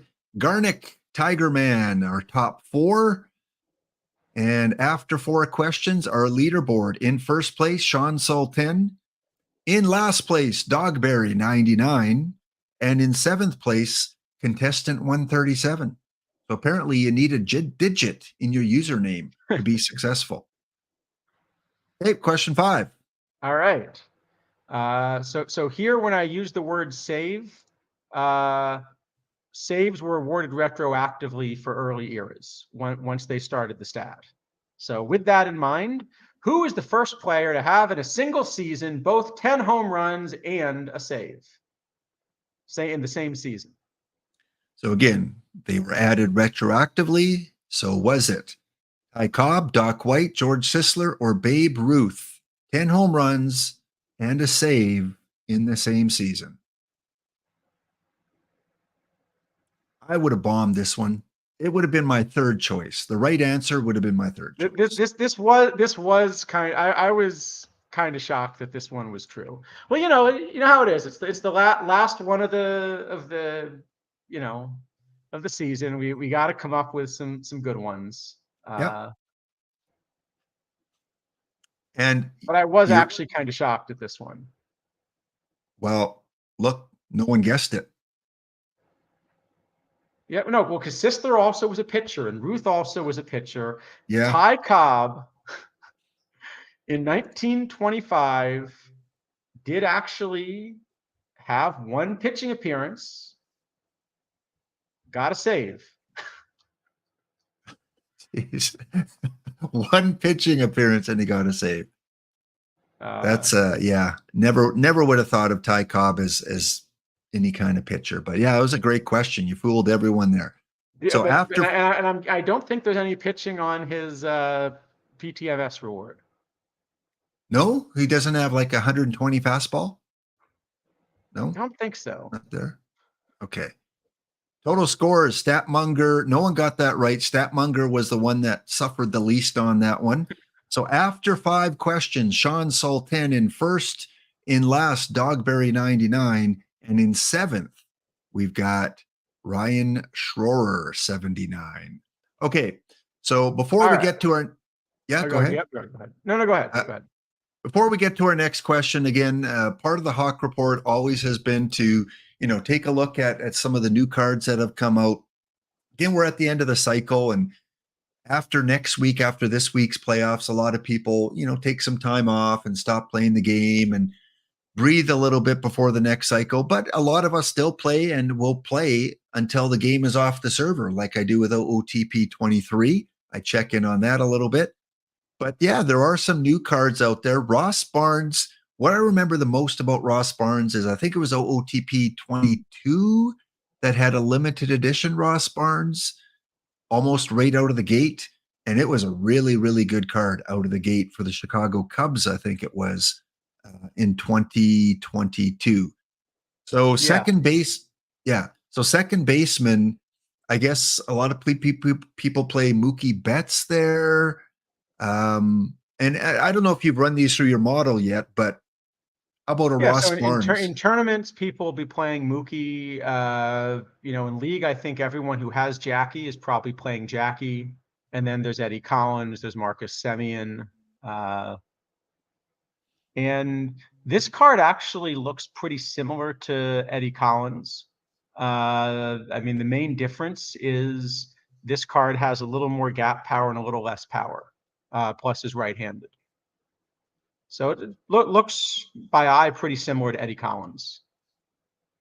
All right. And Eddie Collins, that's a tournament card, right? Tournament batch? That's from the latest tournament batch, yeah. Right.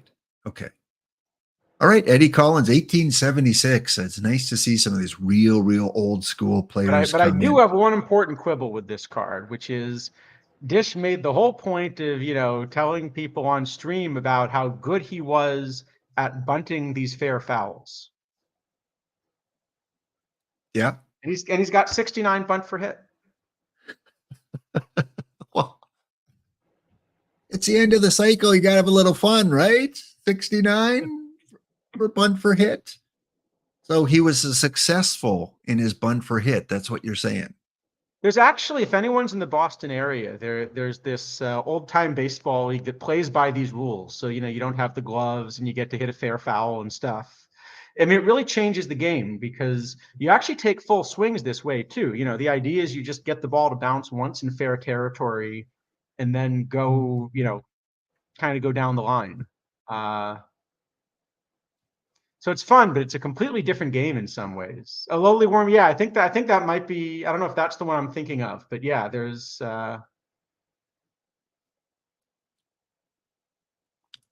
Yeah, so it's fun, but it's a completely different way of thinking about it, and it takes some getting used to. Next legend. I think of a San Francisco Giants, but from the Minnesota Twins, Joe Nathan. Joe Nathan, again, a lot of relievers out there, very splitty reliever here against the lefties. Right-handed, so you got your Gagne, Eric Gagne, Rivera, those kind of guys. So he probably doesn't fit into the meta anywhere for relievers, but does he have a bullpen spot on teams?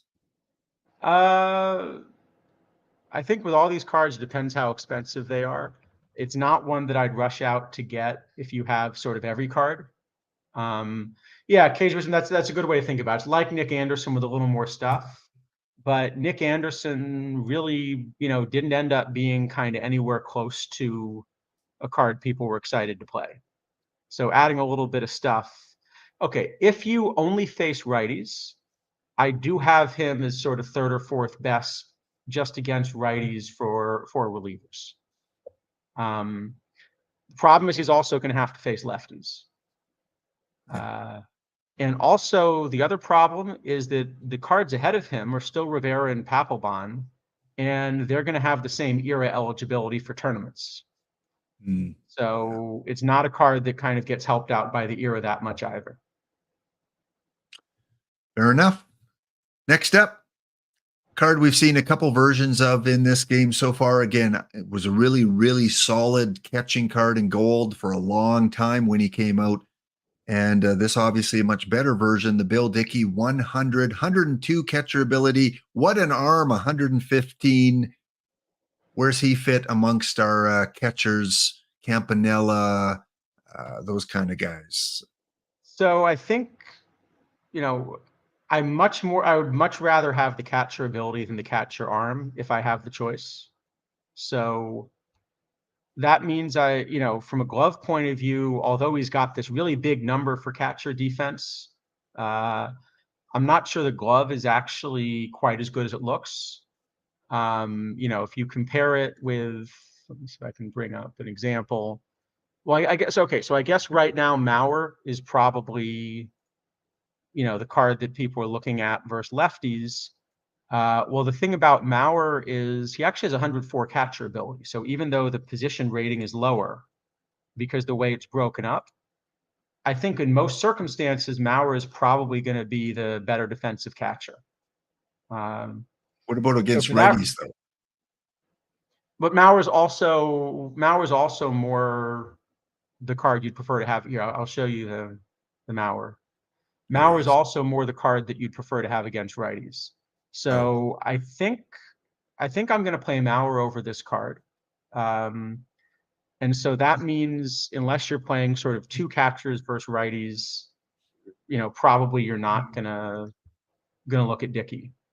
Plus, there's also the Johnny Bench we're going to talk about later, and you got to consider that one as well. era wise, is there anything currently out there where Bill Dickey qualifies that maybe Mauer doesn't? Yeah, so Dickey, what year is on Dickey? I can check, but they're definitely going to be Um, different eras. 1937. yeah. So that means, anything like Rebirth, anything that includes Rebirth, that's someplace Dickey's going to play. But I think of the two, I'd rather just get Bench. Back to the mound. Warren Spahn. Again, there is a big demand for left-handed starting pitching, and now we saw a lot of those come out today. Warren Spahn, peak card, 19, doesn't show the year on here, I don't think, but a lot of blue. He's got to be top 3 left-handed pitchers out there now, at least. If I can run specifically lefties. Yeah, of lefties, so yeah, I mean, Sale's going to be up there. There's a tournament edition Whitey Ford. And then you're probably going to be looking at sort of comparing this card maybe in the Hubble that just came out and trying to think about which is better. So I like the choice, by the way, to take some of these cards that had been just PTCS rewards and kind of release a version for people that didn't play them. I actually was hoping they would do that for some of the PTMS ones as well. Like I thought that, maybe there could be a Babe Ruth and Ty Cobb that aren't as good as the PTMS ones, but still, if you really wanted to play those cards, you'd have a version of or something. Yeah. So anyway, where I've got it at this point, I still have Sale as kind of the best option. I'm thinking about these more as sort of tournament cards, still than league because, well, if you're not in perfect league this week, you can't get a trophy, right? Yeah. But you can still keep playing tournaments throughout the rest of the cycle. Yeah. So for tournaments, I've got the order I've got is probably going to be Hubble, who we'll talk about later, and then sort of Rube Waddell and Warren Spahn really close. And I've got Waddell probably very slightly ahead. And then Whitey Ford's also in there, and Ed Morris from the tournament batch. Okay. So there's definitely a card that is playable somewhere, especially if you wanted to try to find like a way to get an all lefty rotation. There probably are now 5 lefties that you could try. But Cy Young is really good, and you're gonna miss out on him and stuff. I agree about the PTMS. I was really hoping for maybe a two-way Babe Ruth because we never really did get a two-way Babe Ruth this year, and a Ty Cobb, another Ty Cobb. There are a lot of Ty Cobbs in the game this year, and I do agree that the PTMS one should be better. You got to reward those people, but for us other people out there, because there's going to be 2 Ty Cobbs in the game, right? And 4 Babe Ruth or 4 I think that's right. Yeah. Yeah. I mean, yeah. or even just in general, like as a Sox fan, I would have liked to have a really good playable Pedro and a really good playable Ted Williams. And, we just didn't happen to get that this year. Yeah. Well, there was Yeah. one really good playable Pedro, but there were 2 copies, and I wasn't able to win one of the 2. Yeah. Yeah. So I really thought we'd see in this legend set one of those 2 guys come in as a non-PTMS card. Okay, well, let's do one more. But And I then like that they have a Spawn and a Seaver and, some of these other cards. oh yeah, yeah, yeah. They did it with some other ones. Yeah, absolutely. Pete Rose, controversial figure for obvious reasons. We did get a Pete Rose, I think a tournament edition diamond at one point. We got the April Fool's Pete Rose from the Montreal Expos. And now we got the Cincinnati Red Legend peak card, many positions. He is the elite Brock Holt type of guy. Uh, is there any position he can actually fit? He's really good at a lot, but is he excellent at anything? I think this is an excellent draft card where you want to be flexible and you don't know what positions you're going to get later on. But outside of drafts, I think the problem is just because cards get maxed out on everything, it's hard for this card to compete. We'll probably talk about this a little bit with the Ichiro as well. It's just hard for a card to compete Yeah. because this card can't differentiate itself from the other cards that have, nearly max BABIP, Yeah. except that this card's missing power.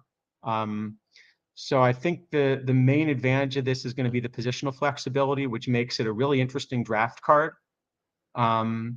It might also be interesting. There might be a cap format you could make where you have room for, say, 1 backup card in total. And then maybe you'd rather have this as your backup card across all positions or something if you had exactly the right cap number. This is also the kind of card that I think is hurt a little bit by. So one of the big changes that I think made the game more fun this year was that players that had partial training in, a small number, kind of got to actually play all of those positions fully in tournaments. And so there were a lot more cards that would play 5 positions. And normally this is a problem because if you think about the best players in the history of the game, they don't kind of get pushed aside to play 5 positions, right? They kind Yeah. of they pick their position and everyone else builds a team around them. So that by the time you get to the end, the end of the cycle, you kind of have a lot of 1 position players, and it's actually tough to figure out how to find a good backup. But Rose is a card where, he would fit that very well. What he runs into is that this year, a lot of the cards just generally have multi-positions. So for example, last year, a card like Hank Aaron wouldn't have been a 4-position card.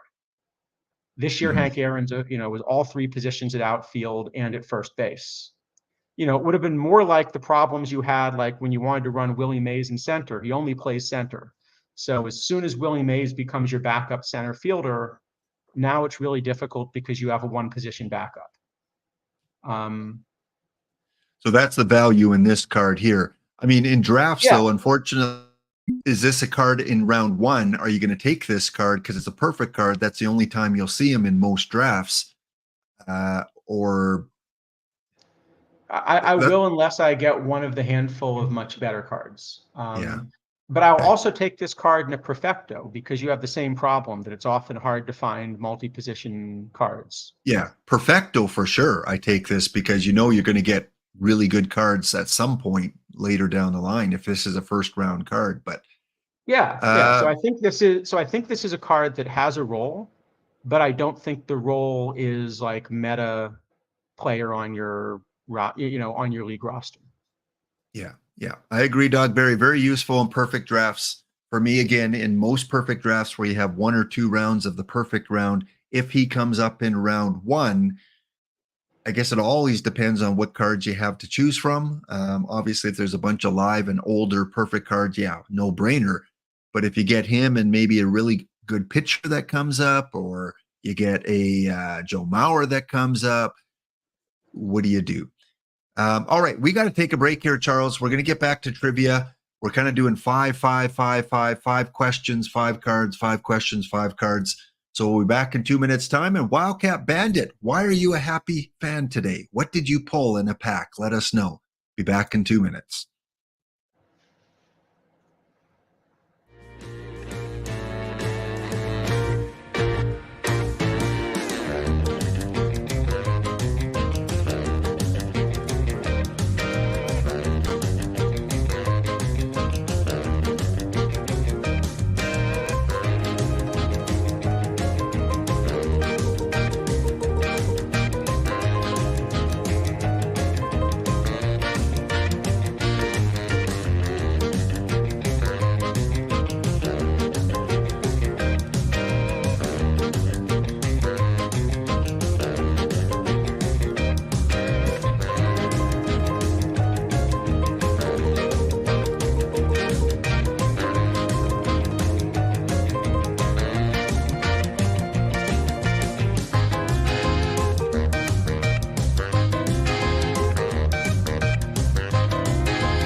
All right, we are back here on the final Hawk report of OOTP 24. And again, during the break, showing some slides, some thumbnails, some memories from the last 47 episodes. Charles, your kidneys, is Adolfo, three great co-hosts I've had along this journey here with OOTP 24 and the Hawk report. All right, let's get back to the trivia because people are hanging around waiting for those trivia questions, giving 5 packs to first place, to last place, and to 7th place. So question number 6. All right, pick up where we're at. All right, here we go. So speaking of some of these Hall of Famers, because that's what this set's all about, what Hall of Famer retired mid-career, unretiring in late May once his divorce was finalized, and then playing another 6 seasons? Was it Ted Williams, Eddie Plank, Rube Waddell, or Mickey Mantle?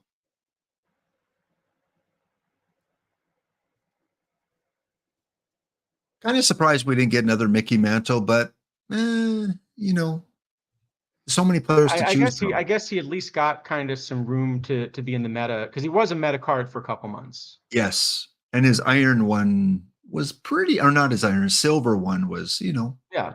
pretty good too for silver. All right, answers are in. Most people went with Eddie Plank on this one.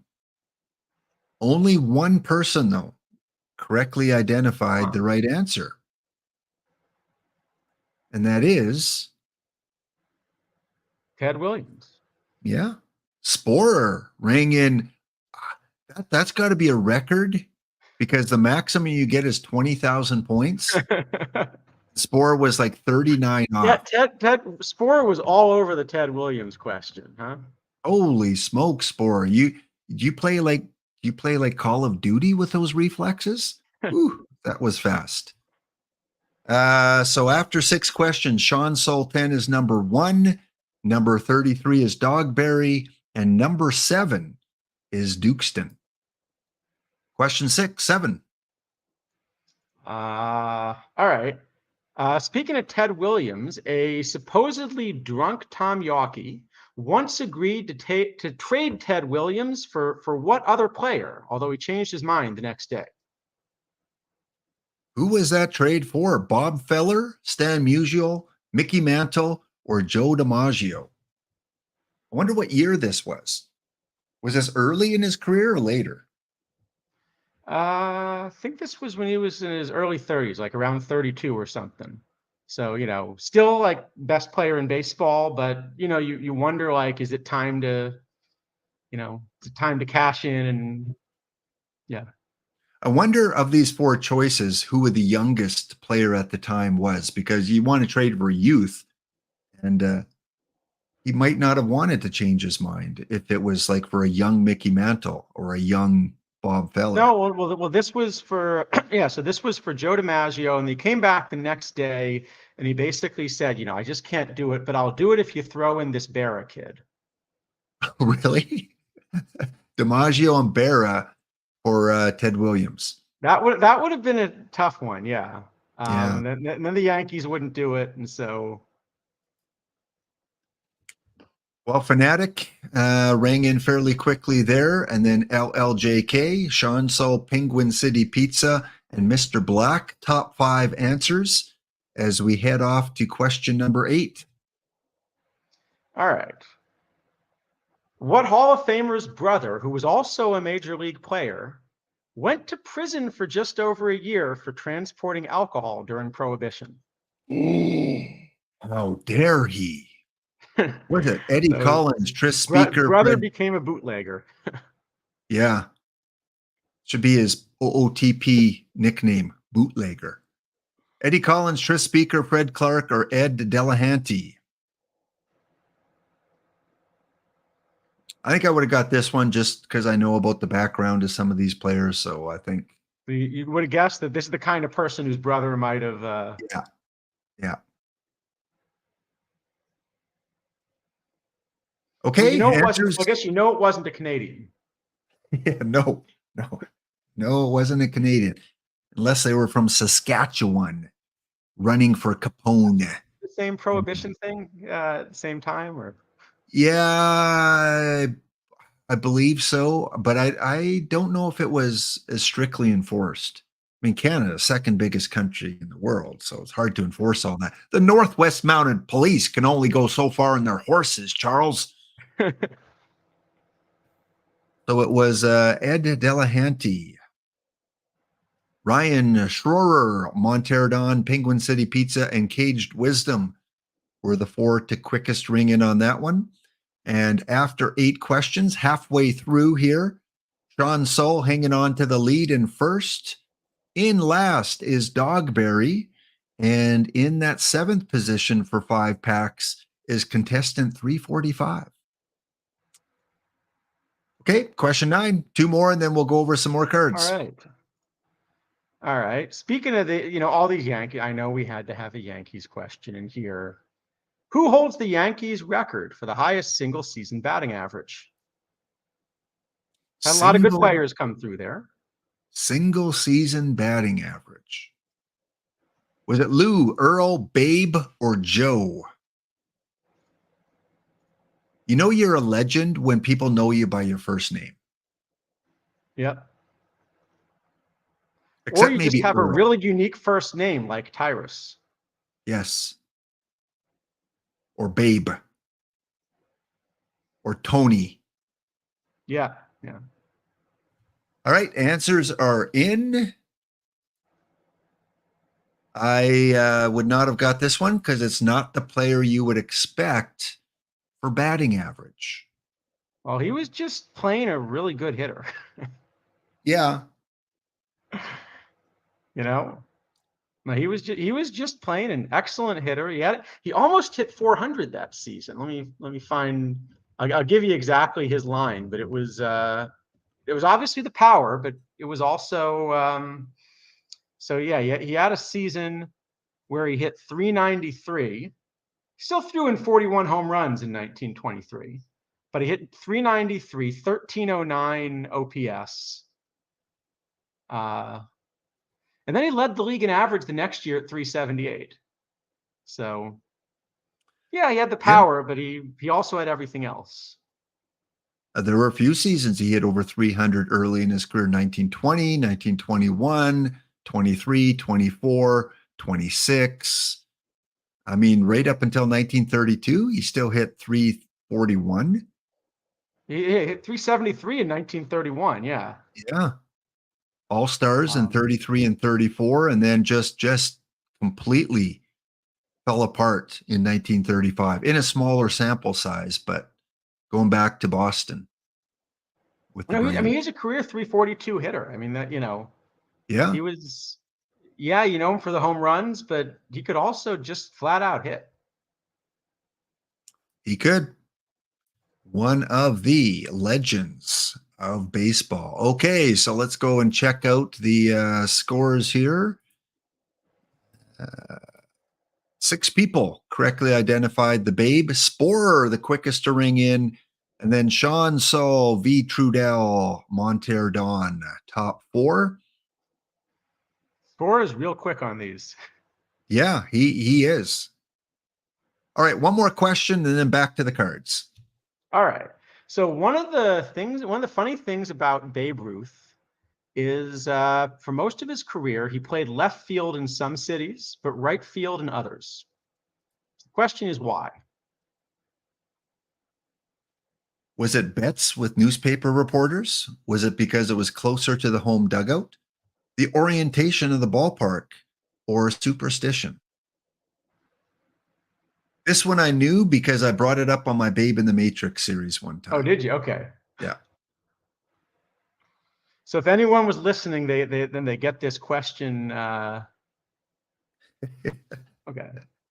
Can we still qualify for the prize for Spore knowing this information that's come in? Yeah, it had to do with the sun, where the sun was positioned. He didn't want to be looking into the sun. Yep. Yeah. He lost the ball in the sun and just said, "That's it. I'm only going to play in in the side of the field that doesn't get the sun in my eyes the rest of my career." And when you're Babe, you get to make those choices. Fanatic, Garnick, Tiger Man, and Mr. Black were extremely quick to ring in. We had 8 people ring in very quickly and correctly on that one there. So I'm after guessing they 10, were good listeners of the show. they followed the Babe in the Matrix and they knew that one, or they just knew that. Sean Soul in first place after 10 questions. Dogberry still in last, but Fussmucker is making a run. And currently in 7th place, contestant 345, who will not be eligible because cannot give prizes to someone named contestant 345. You need to connect your username. Go to the little tab on the right side, quiz kit, click it, allow access, and then refresh your Twitch screen and it should put your username in. I think some people said before that it resets your score, but I don't know. I don't know if it does or not. You're at minus 2185. If you reset your score, it'll probably help you. You'll be at 0. Okay, let's go back to a few of these cards here. Okay. Pete Rose was the last one we looked at. Legend number 6 today. You mentioned him earlier. You think he's a step ahead of who was that we looked at? Warren Spahn. So Carl Hubble, very quickly again. You kind of talked about him before. One of the top 5 starting pitchers now, maybe the best one of the lefties we see today. Yeah, I think it's going to be close. They're both going to be strong, and maybe the splits matter a little bit as well here. So I think in a lot of parks, I like Hubble's shape a little bit better, but I've got them really close. Cool. So good luck on pulling your Carl Hubble. Blue Jay. Sorry. I was thinking of a different card. No, Hubble just has a little bit. Hubble does have just a little bit more than Spawn. I was thinking of Waddell, which is the one where Okay, yeah. So Hubble, I remember. Yeah, you did say that you thought Hubble was above Spawn there, and then Waddell and Spawn were pretty close. Yeah. Well, this one I did not expect. It's not often you think of a Blue Jay reliever as a legend. I guess this is as close as you get. Best reliever the Blue Jays have ever had. So yeah, big smile on my face because of all these great baseball players that could have been in this set, we get Tom Henke, who is, a meta silver card. And now we get this card here. Where does he fit? Does he fit? Is he an option? You know what? I think we should let you take this one. Okay. I'm starting him. 24 stamina. He's in my line. Okay. He does have 3 pitches, so you could start him in an early era. Yep, you could start him. Again, Splitty, really good against the righties. As a Blue Jay fan, if I had every card in the game, he would probably still find a space in my lineup. But because of that splittiness and the way that specialties work right now in the game, I don't know if the better managers out there want to chance it, but he's in my lineup. All right, sounds good. Okay. Well, and especially if you're running a very righty-heavy park, that's probably the best shot for using a splitty card like this. Yeah. Um, Tom Henke. Do you remember him at all? Or were you young enough or old enough to remember Henke? Not much, a little bit, but toward the later part of his career. Yeah. So I forgot. I always just think of him as a Blue Jay. I forgot he played with other teams, apparently Texas. And where did he finish his career? Started in Texas, went to Toronto. Where did he finish? Yeah, he had did he have the goggles? I think he had yeah. I know Aaron Loop, I think, had the goggles too for a while. Cardinals. Okay, so he played for the Cardinals. Also played for the OKC 89ers. Nice. Okay, Hey, wow. Actually, I'm looking at it. Actually, his last season with the Cardinals was one of the best of his career, and then he retired off of that. Did he get hurt, or was it just he thought like that's a good one to go out on? I do not know. I I was still pretty young, didn't follow Yeah, but players yeah. once they left Last season with Toronto. the Cardinals, 182 ERA, 36 saves, and he got MVP votes. Wow. MVP votes in his last season. Yeah. So how many seasons outside of Toronto once he left Toronto? Just the one? Uh, 3. But then he also had a couple with Texas before going to Toronto too. Yes. Yeah. He I don't think he was very dominant in Texas. So does it say who he was traded for, or was he a free agent? How did he Let me get to see. Toronto? Should say this in the baseball reference page. Let me see what it's got. Uh, Oh, so he was born in KC and wanted to finish around home, like a lot of baseball players do. oh, okay. That's actually something I didn't remember this was a thing at all. He was chosen by the Blue Jays from the Rangers as a free agent compensation pick. Okay. So I guess, was there a system where when you signed a free agent from somebody else, you actually like had to give them a player back or something? I did not know that. And then was St. Louis just a free agent signing? St. Louis, yeah, that was a free agent signing, but And Dogberry says he was drafted by the Cubs and the okay, yeah. Mariners. All right, there's a short-lived system where every team that lost a Type A free agent would receive compensation in the form of a major league caliber player. That's crazy. Because you said that Toronto had the choice. So it's not like you get this guy, they got to pick who they wanted. So Toronto drafted him. Yeah, okay. So yeah, they draft. So there's a pool that all teams made available. So it was like an expansion draft where you could protect a certain number of players. And then teams could also opt out, but then they were prohibited from being allowed to sign like these Type A free agents. Uh, yeah, and so they ended up basically, yeah, if you so like the first year there was only one free agent, Ed Farmer, that changed teams, and the White Sox drafted a catcher, Joel Skinner. And then the next year there were 2 picks. Okay, but 1984, actually, this is how the Reds got Tom Seaver. Wow.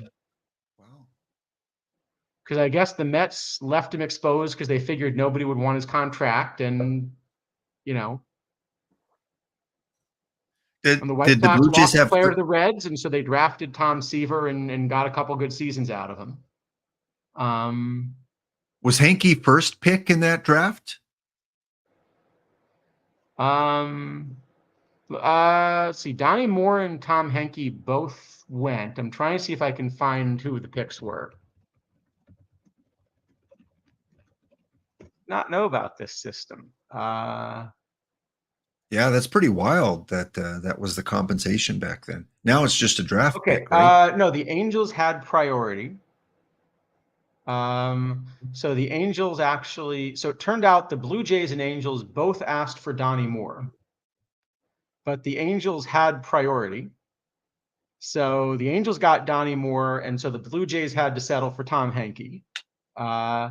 And then actually, because they didn't even want to tie up a spot on the 40-man, they immediately put him on waivers. Nobody grabbed him, and then, it kind of worked out. Wow. They won the lottery and then they almost ripped up the ticket. Yes, exactly. What was are you back on Tony on Tom Henke's page there? What was his Yeah. last year in Toronto? 90, let me see. 92. Yeah. So he won the World Series with them in 92 and wasn't on the 93 team. Was not on the 93 team. Yeah.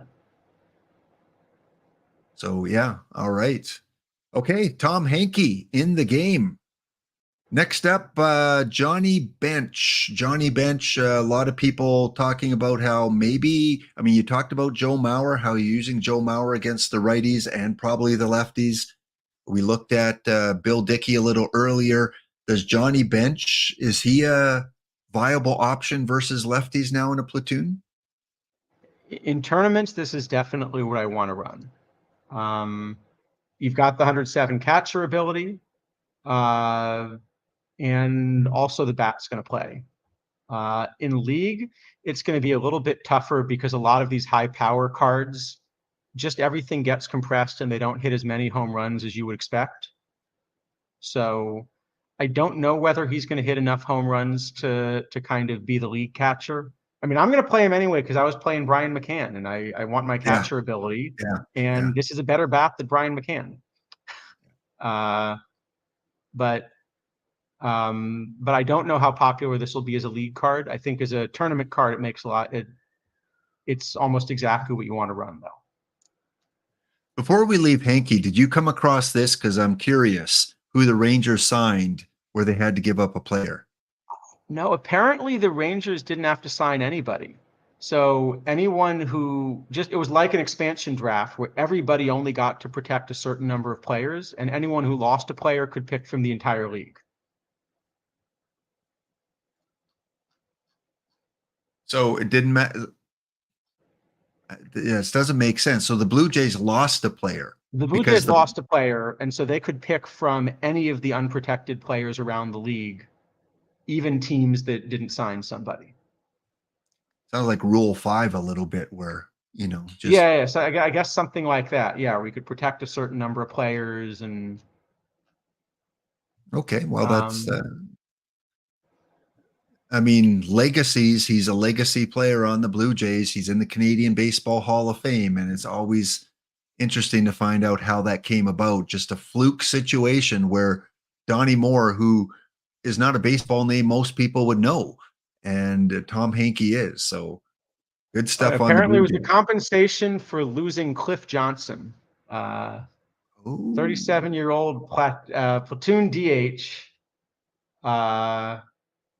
But as a platoon player, his numbers were actually really good, and so he qualified as Type A. And the Angels lost Fred Lynn. Got it, boiled egg. Yeah, just like the NHL during the 70s to the 90s with the waiver draft. Okay, yeah, that makes sense now. All right, let's go one more card, and then we'll go back and finish off the trivia. So let's talk about, you mentioned him before, right-handed Tom Seaver, who was part of this waiver system as well at one point, picked up by the Reds, I think you said. Tom Seaver. Yeah, so he's, again, good against righties. Really good against righties. But I think the splits are going to be a problem. You'd really have to believe that you could get him against an almost all righty lineup to want to use him just compared with the other good righties that are out there, I think. So if you can get him against enough righties in a very right-handed park, I could see using him, but I think I'd rather run the more balanced righties that are available. Yeah, that balancing in league play, I think, is any kind of play is what you want in a starting pitcher. All right. We're going to finish off the trivia after this break here, guys. So get those fingers ready as we've got a few more questions to go, and then our last 5 cards to look at, and then the showdown between Alap and Warbots, where we get to open some packs. Be back in 2 minutes' time.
right, we're back here for getting close to finishing off the last HAWC report of OOTP 24 with my co-host here, Charles. And again, over the breaks, reflecting on some of the moments from the HAWC reports in the past, either with your kidneys or with Warbot or with Izadafo a couple times who filled in. And again, the memories of Tony Suck. Okay, back to the trivia. Let's finish it off. We got 7 questions to go. Again, we're giving out packs for first, last, and 7th. So even if you missed the first 10 questions, you can still start playing now. Hit that quiz kit, enter your name, and you can finish first, last, or 7th. All right. Question 11. Where were we? Are we talking about the Babe Ruth, right? And his, and of course he was part of that famous 27 Yankees team, which swept the Pirates in the World Series. But there were 2 Hall of Famers on the Pirates roster who never played in the series for some reason. So who were they? Was it McKechnie and Grimes, Wayner and Carey, Coyer and Cronin, or Trainer and Wayner? The other Wayner. Which 2 never played in that World Series? 1927.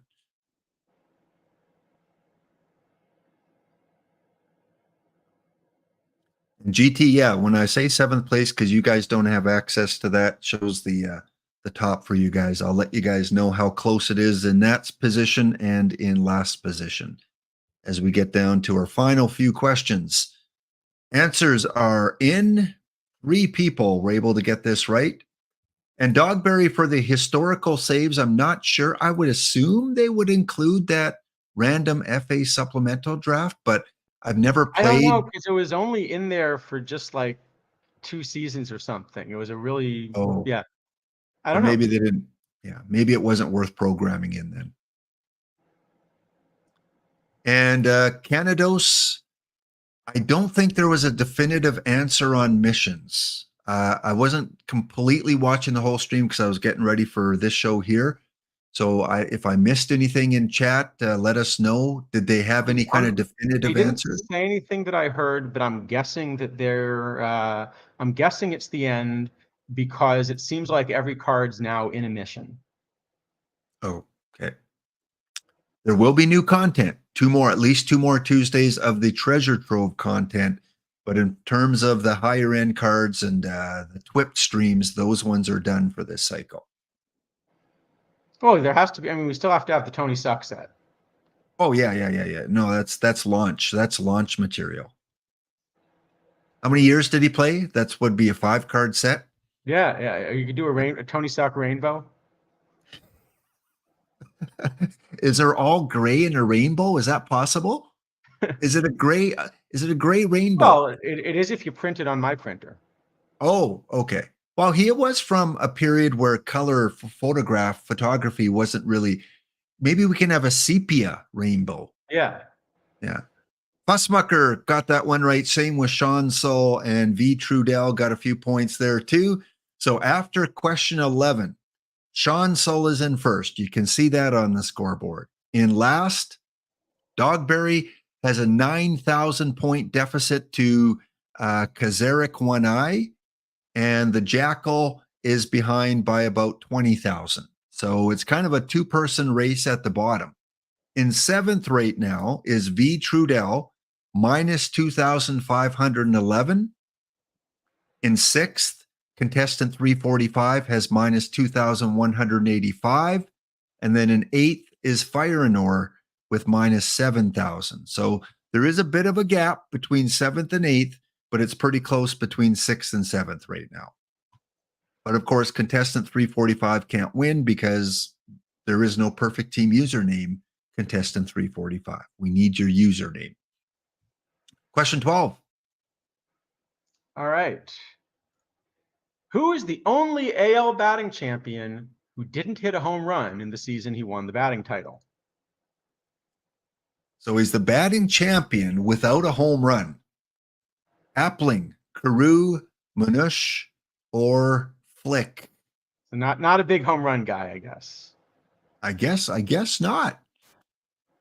What was he using for a bat? Like a straw or something? Jeez. That was probably from an era, if you're that good at just finding a gap. How do you win the batting championship without a single home run? There's a Hubie Brooks material right there.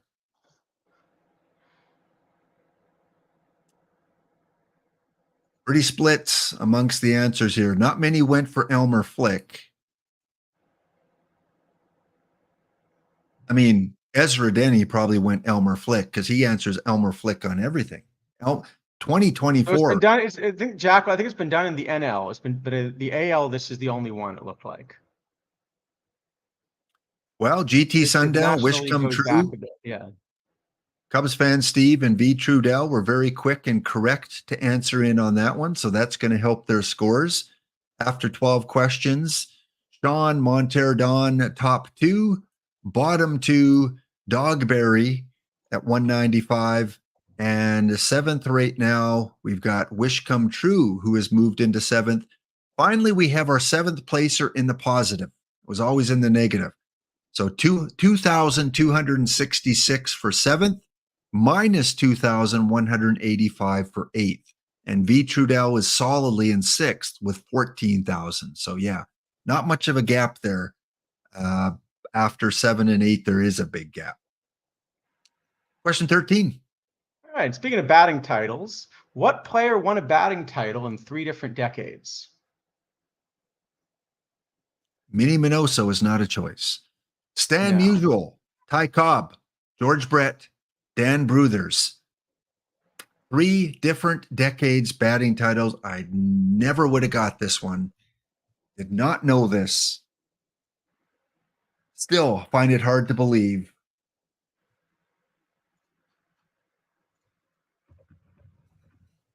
Three different decades. Was it all with the same team? Yeah, they only played for the one team. So Okay, answers are in.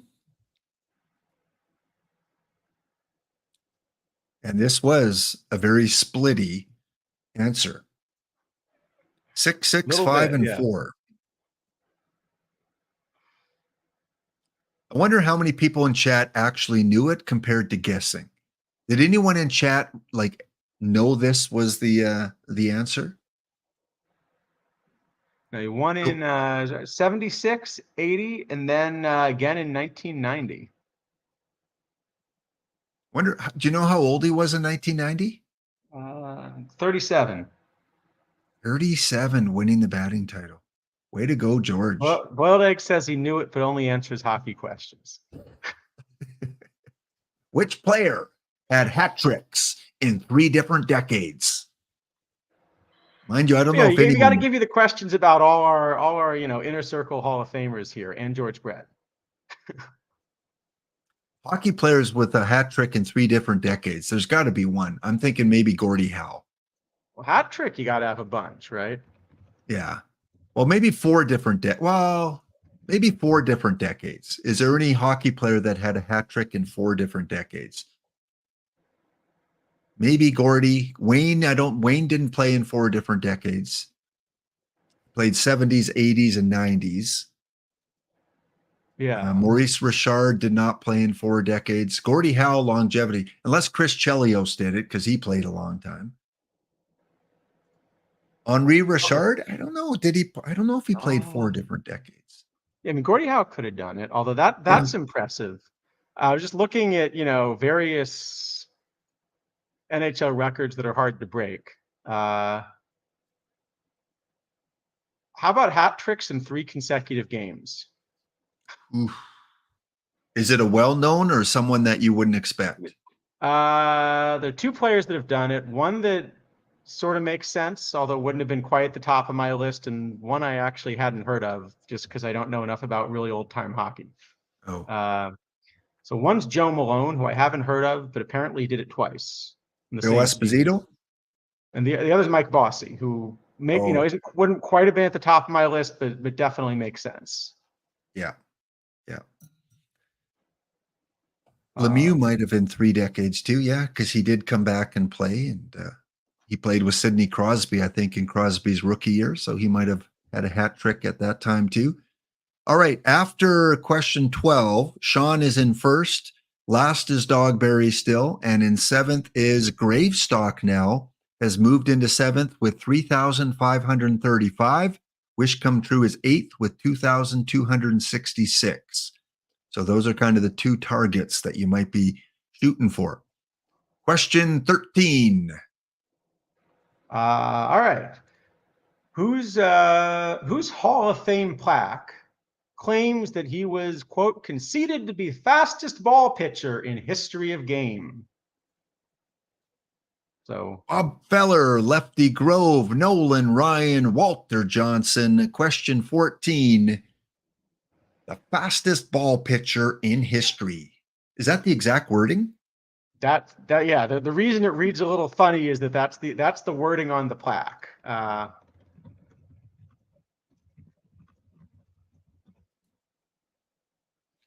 Oh, Joe Malone in 4 different decades? Is that? Oh, no. No. Just as the back-to-back hat tricks. Yeah. In 3 consecutive games, which is just ridiculous. This one, I think, was an easy one.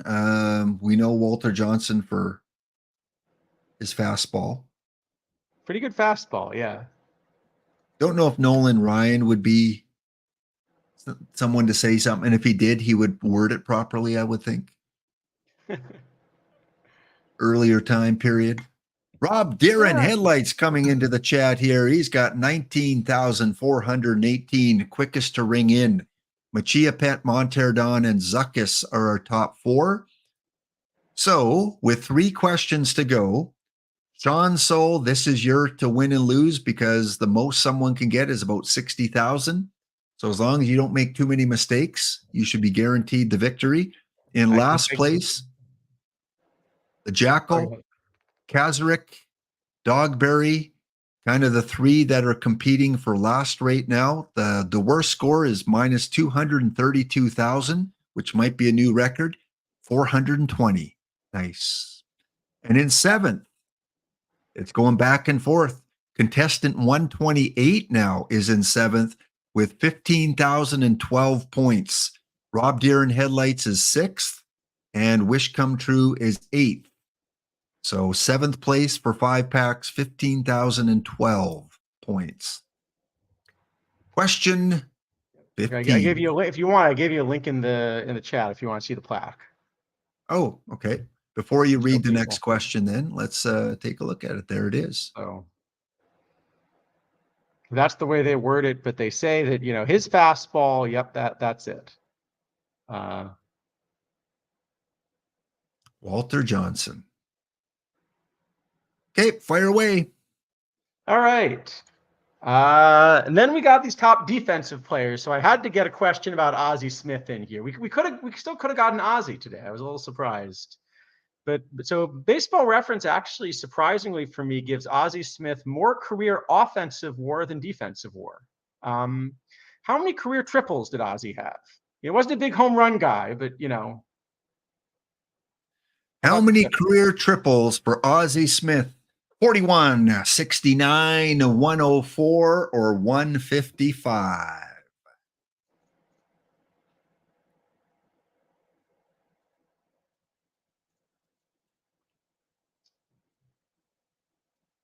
I felt like we could have gotten an Ozzie today, right? Because we didn't get a shortstop at all. Is that right? Or did we? I don't think we got a shortstop. I don't think we did, no. But then the last Ozzie was the great legend with the great photograph. So you don't want to top that one. It's true. Answers are in.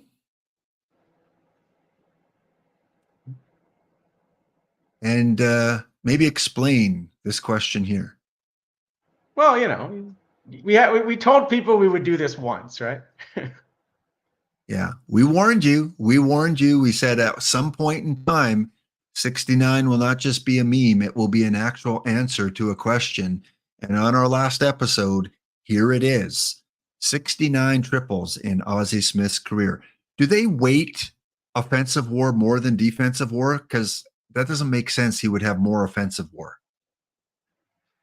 I think it's just the bat was actually not bad. No.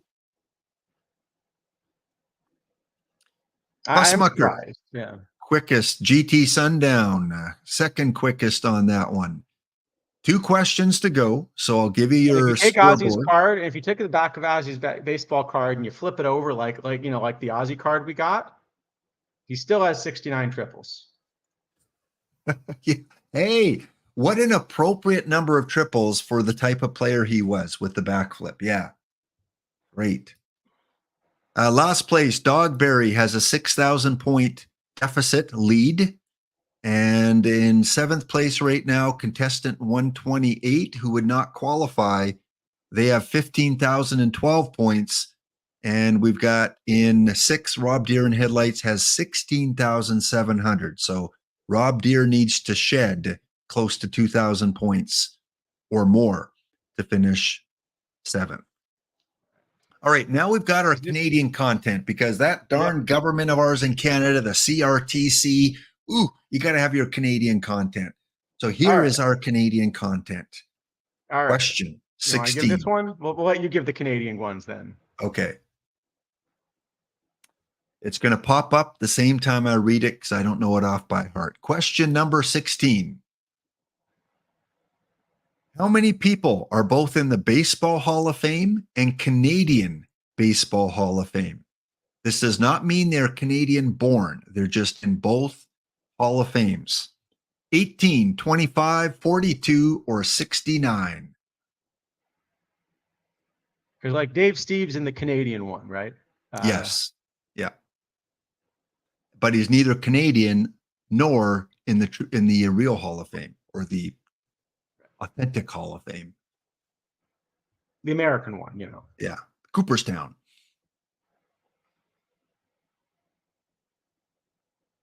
And yeah, the only 2 Canadians, do you know who they are, Warbot? The only 2 Canadian-born players in Cooperstown?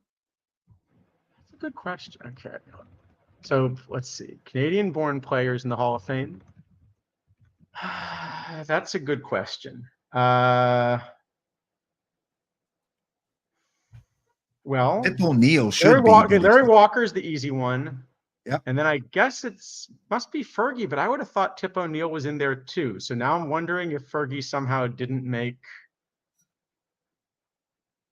I'm going to go Larry Walker and Tip O'Neill, and then I'm going to be embarrassed that it's actually Fergie. Be ready to be embarrassed. It's Jenkins and Walker. Yep. Tip O'Neill should be. Nope. Tip O'Neill really should be. Yeah. I think Walker got in, I think, on the last opportunity on his 10th time on the ballot. So he just squeezed in. But otherwise, yeah, it was just Fergie. Okay. Answer is in, and there are 18 players part of both baseball and Canadian Baseball Hall of Fame. I'm going to bet there'll be a couple more. Like I'm going to bet someone like Eric Gagne gets in with the Veterans Committee. Do you think Joey Votto gets in? Maybe. That's a good question. Because I think he would be the next best Canadian to get in there is Joey Votto. Because Justin Morneau, I don't think will get in. And that pitcher that had the bird land on him in Seattle, who Paxton, he won't get in. Yeah, he won't. He might get into the what's a bird watcher called? Ornithologist. Yeah. Yeah, might be in that Hall of Fame. Okay, scores going into the last question. Sean has it locked up. Congratulations, Sean Sultan, who has doubled the field there, more than twice of second place. You knew your legends today. Well done. In last place, Kazrak 1I has moved into last with a 6,000 point deficit over the Jackal. And the Dogberry has now dropped out of contention. He must have got a question right recently. In 7th place, we have contestant 128 at 15,012 points, and Rob Deere in Headlights at 15,118. 106 points difference between 6th and 7th. And in 8th is Ningy Kami, 10,100 in 8th place. So that's the biggest battle right now is for 7th place. You ready for the last question, Charles? All right. Okay. I'm going to give you guys a visual. We're going to end off our season of trivia Visual here question by giving you a visual. Canadian content, and you know the last question has to revolve around Dave Stieb. Here we go. Currently, there is a Dave Stieb autographed Toronto Blue Jays Majestic Cool jersey with a certificate of authenticity on sale on eBay. Look at that. Look at that. Oh man. Charles, you got a few bucks on you? A few bucks. It is impressive. Do you need any papers marked or anything like that? We've got that's a cool signature. Dave Stieb, no hitter. He put 7-time All-Star on there. It is currently on eBay right now. And here is your question. Last question. In Canadian dollars, how much is the buy it now price on this jersey? Is it 337, 737, 595, or 495? I'm really hoping it ends in a 37. We will find out soon. The buy it now price on this maybe one of a kind signed jersey. I mean, it's not just his name, but I love when they personalize it with things like that, and especially across the number. So cool. Man, that would be hanging on the back wall until cobwebs surrounded it. Okay, answers are in. What do you think? Because you don't know the answer to this. No, I don't know the answer. I'm really hoping it's one of the ones that ends in the 37, but I'm gonna guess 495 because I'm gonna guess it's you put it just under like a round number. I'm gonna guess 495. Zuckus, I have that kind of scratched as a retired teacher. Yeah. If I spent that on this, my wife would have me literally in the dog pound. Yeah. Here we go. The answer is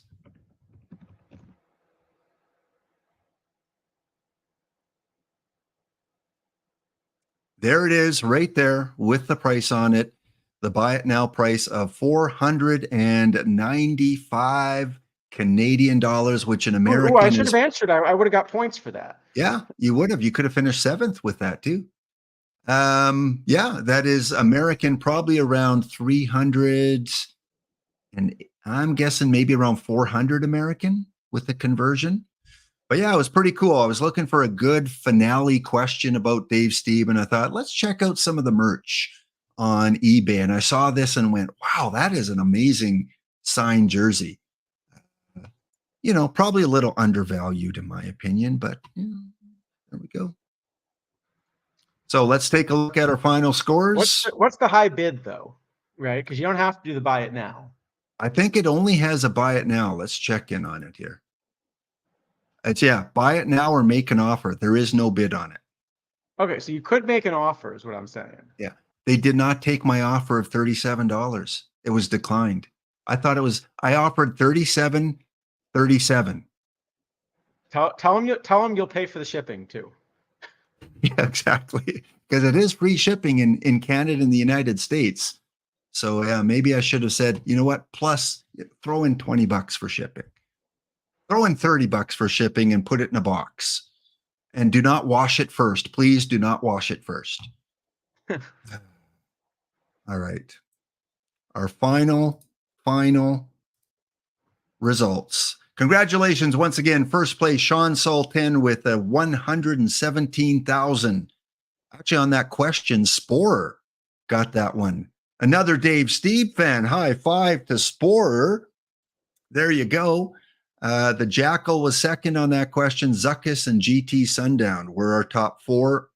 Sean Soul will win 5 packs for first.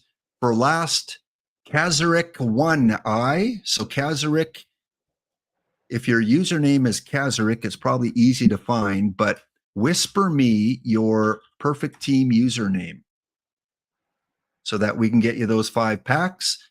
And then in 7th, let's see who eventually got it.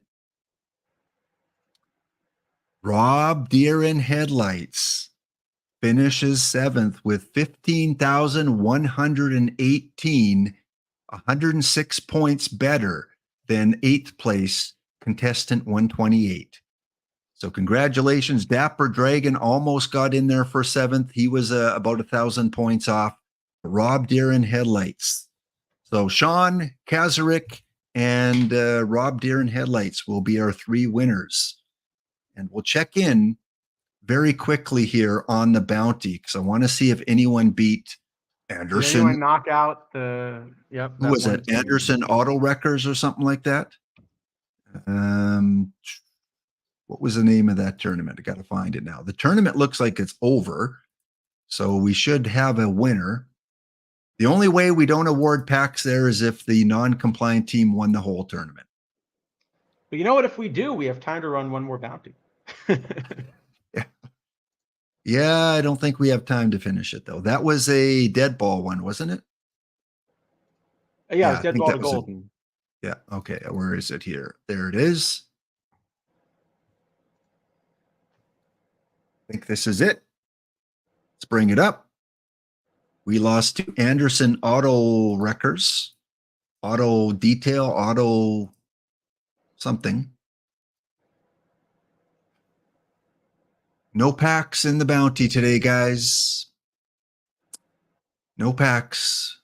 The Auto Workers beat us. They beat the Wood Ducks. They beat the Dragon. And look at that. They went 10-0. Go figure. No, they didn't go 10-0 because we beat them once. So I think we get to declare ourselves the winners today. That's right. You know, we're the only one to take a game there. We're the only team to take a game off the champions. I think we actually get to declare ourselves the winners. I agree with you. We're making it official on the last HAWC report. We are the champions of this bounty. You guys all imagine if we didn't have to play them in round 1. We would have taken this. Absolutely, yeah. Clearly, we were the only team to come even close to them. Yeah. I mean, the Detroiters had a good season too, or a good tournament. They only lost 1 game going into the finals against the Stargell Stars. Otherwise, they swept Hillside, they swept Starfleet. But yeah, those Auto Workers, can't trust them. Can't trust them. They did not draft the proper team. Too bad. But hey, we did give some packs away. We finally won one. We did. We did. All right, we'll celebrate later, Charles. We are champions. Woohoo! Finally got one. Drink out of the Stanley Cup. You know what? There is a company that makes cups called Stanley. Did you know that? There you go. You can, like beverage cups. They're pretty popular. There's people paying hundreds of dollars for the limited edition Stanley cups. Weird. It's like the new Beanie Baby obsession, collecting these Stanley cups. You know Stanley, right? They make like tools and stuff like that. A few more cards to go through. Let's run through them quickly, and then we're going to rip some packs. The card I predicted, one of the cards I predicted on the pre-TWIP show, I said, I think we're going to get a Wade Boggs or a Cal Ripken Jr. or both. We did get the Wade Boggs. Spore fooled me with his poker face and constantly mentioning Mike Trout as a legend, so I fell for it. But we did get a Wade Boggs, and I think you still play Beltray if you have them. I think again, so, yeah. Just one of those shapes that, you know, when we play these 1980s players in the base game, like when I import a Dave Stieb or an Ichiro, they don't perform like the real life player because of the composition of their profile. Wade Boggs, I don't think quite gets there as your starting third baseman, but one hell of a card here. The other problem with this is it's again kind of running into these ratings caps. So the card you want to maybe compare this with against righties would be George Brett. Much, much better than Brett versus lefties. Yes. But Brett's the card that's been around for a lot of the cycle, who's still good enough versus righties that he's seeing a lot of play even on high-end league teams, just, in one direction if you don't have Beltre. So the problem is basically that when all of the other ratings are maxed out, the power almost comes for free. In the same way, like you remember beginning, early in the cycle, one of the things I kept telling people is I want cards with low avoid K. Well, the reason I wanted cards with low avoid K is that a combination that gets you that you can get the same batting average with a lower avoid K and a higher BABIP. So you strike out more, but then when you don't strike out, you got to hit more often. And that card is going to play really well in an early era, when you take away the strikeouts, because the BABIP doesn't go down. He just starts hitting for an enormous average, right? Well, the problem is similarly when you run into these caps. So here, avoid K is for all these cards that are capped out in BABIP. Now avoid K is actually a good thing because you just get more BABIP rolls. But the same kind of thing is power. In an earlier in the cycle when not everything was capped out, the cards that didn't have as much power made up for it by hitting more singles and doubles. But the problem is if you compare this with the high-end bats now, the high-end bats are also capped out. So they also have 125 BABIP. They also have 125 gap power. But now you're just getting the power for free. Like one way to think about it is that contact rating. Again, that's really a composite. But you can think about that contact as a rough shorthand for what batting average will this player get against, whatever set of players, right? Well, George Brett, here, I can put up Brett for comparison. Let me share that again. Sorry.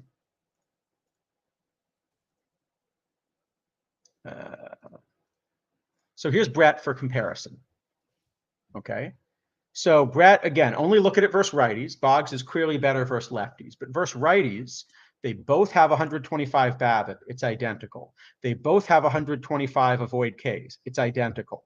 Okay. The gap power, Brett has 124, Boggs has 125. It's nearly identical. The I, you're getting 4 points of I, right? It's 121 for Brett. It's 125 for Boggs because Boggs can't be more than 125, right? But the difference is Brett has 88 power, and all of those home runs are just like extra hits for free.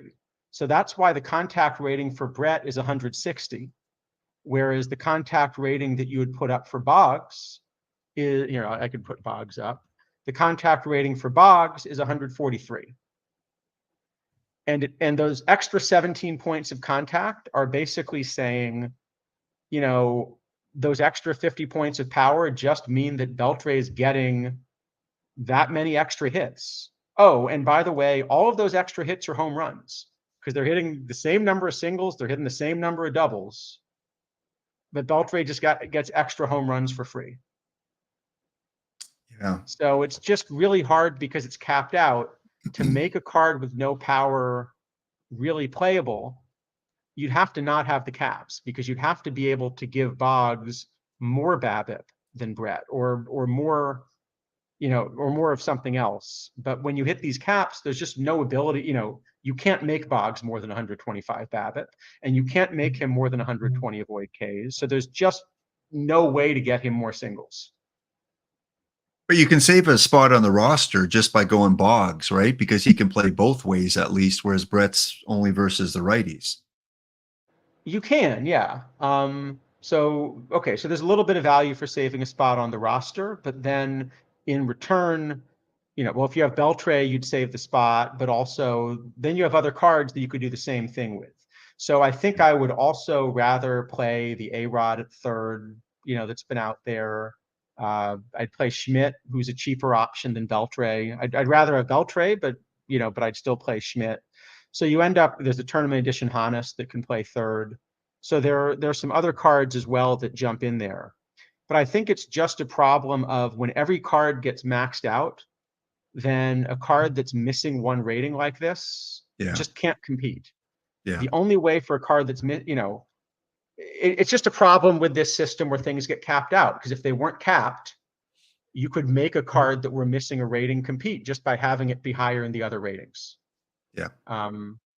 You know, No, that makes sense. I mean, the fact that he can't hit home runs gives Brett the advantage. yeah. Okay, let's So, look at the two outfield, or before we get to our final two pitchers, let's look at the two outfielders here, Ichiro and Carl Yastrzemski. Let's kind of go over both of them at okay. the same time. So Ichiro, Ichiro is almost the same discussion. Now he's even missing 2 ratings instead of 1. yeah, There is one big difference with Ichiro, though.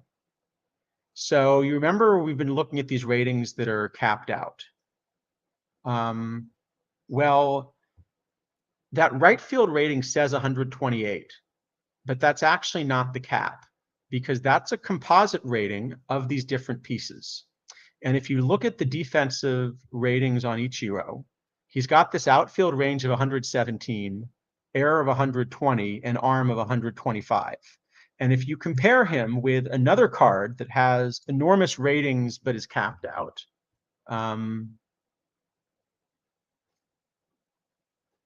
yeah, here's an example. So look at this PTMS Babe Ruth. He also gets 128 in right field, but he's 103 range, 98 error, and 101 arm. So the difference between this card defensively and Ichiro is enormous, right? You're getting like almost 20 points of everything. yeah, And those 14 points of range are worth a lot, especially because when you do this in league play, the league ratings kind of get normalized where they scale from the best and worst fielders that are out there. right. So let's pretend that this Ichiro were allowed to play center field. I realize he's not, but let's pretend he were allowed to play center field. If you just put 117 range center fielder into the game when all of the other center fielders that people are running are, Tris Speaker's 109, and that's a lot of range. Willie Mays 108. So if most people are running like between 106 and 109, and you suddenly put 117 in there, it's possible, it's possible that Ichiro could be worth like 30 runs or something ridiculous defensively if he were allowed to play center. So if this card were allowed to play center, I still don't think it would work because of what the bat's missing, but I'm actually not 100% sure. I wouldn't play it in any kind of tournament, but it's possible that you could make this work as a league card if it were a center fielder. I think as a right fielder, it's just harder because you're just not saving as many runs with a huge range right fielder as you are with a huge range center fielder. But it's close enough that I'm going to be interested to see if people run this in league, just how many runs he does save defensively. If you really save an extra 30 runs, that's basically 3 wins. So that means if your bat's 2.5 wins worse and your glove is 3 wins better, you're a better player. So I don't think it works as a right fielder, but you at least have to look in league, is what I'm saying. Again, yeah, you're right. As a center fielder, because your positions are compared against other players in that league that you're in, and tournament, yeah, I'm playing Babe Ruth above this card for sure. But yeah, curious that who do you know who has the highest range for right fielders right now? I don't know. Where is, let me see. I mean, I can check a couple players, I guess. So Cobb is at 110, the PTMS that's coming out. I'm guessing it'll be him. Clemente? No, Probably not. Clemente, I think, is more an arm heavy than range heavy. Okay, Clemente. No, you're right. Clemente is 111. So So maybe is it's that Clemente. big of enough difference between Ichiro and Clemente for right field to get a few more wins? Yeah, well, also because most people are not playing Clemente in right at this point. They're playing a card like Acuna, who, by the way, Acuna also is rated as 128 right fielder, right? Because you are up against that presentation limit. But Acuna is getting his 128 with 101 range, 85 air, and 125 arm. So Ichiro's 128 is much, much better than Acuna's 128. So yeah, that'll be fun to track over the next little while to see if this Ichiro contributes because of that defense, the best defensive right fielder out there. How about Carl Yastrzemski now? Does he just get lost in the mix because of a card like Ichiro and these other ones that are currently playing Speaker and Mays and those guys, So or he does is he have, well, he does have center field eligibility. He's really splitty. The 106 range isn't awful in center, given what you're going to get out of the bat. So I think you could put him in the mix. I think I'm willing to try to run him in center. You know, if you have a Ruth Cobb, you know, if you win those cards, then that's what your outfield's going to look like. yeah? But I think otherwise it's a card that will make sense. Who are most One people, thing or that's who's the Go option ahead. at center field now? Is it still Speaker? Probably still Speaker Mays, but the other thing you have to be careful of. We had a long discussion on our stream about some of these cards that seem to be underperforming their ratings a little bit. And cards that were extreme pull hitters like this with low bunt are the kinds of cards that might underperform. So you have to be a little bit careful with this as well. All right. So a I think he's place in the for Carl. mix. And yeah, Mr. Audit must be happy. All the Boston Red Sox, Chess Safari, and Captain Kegelig, and all these guys that are big fans of the Red Sox got a couple bangers today in Boggs and Yastrzemski. So that leaves our final two pitchers. Actually, three pitchers. We got Ramsey, we got Waddell, and we got Cy Young. Waddell, we've already talked about. He's kind of in that mix of Spawn, maybe a little bit lower than Spawn as a lefty. Yep. So he's like between the 5 and 8 range, probably for lefty pitchers, I'm thinking.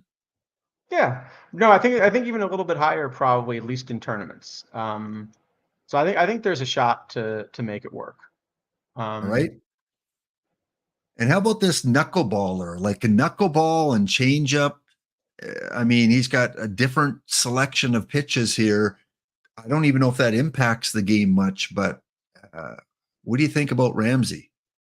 So the knuckleball is nice in that it also, well, he already has 123 stamina, but even more so, it kind of helps his stamina a bit. I think the other big thing about Toad Ramsey is that he's a lefty.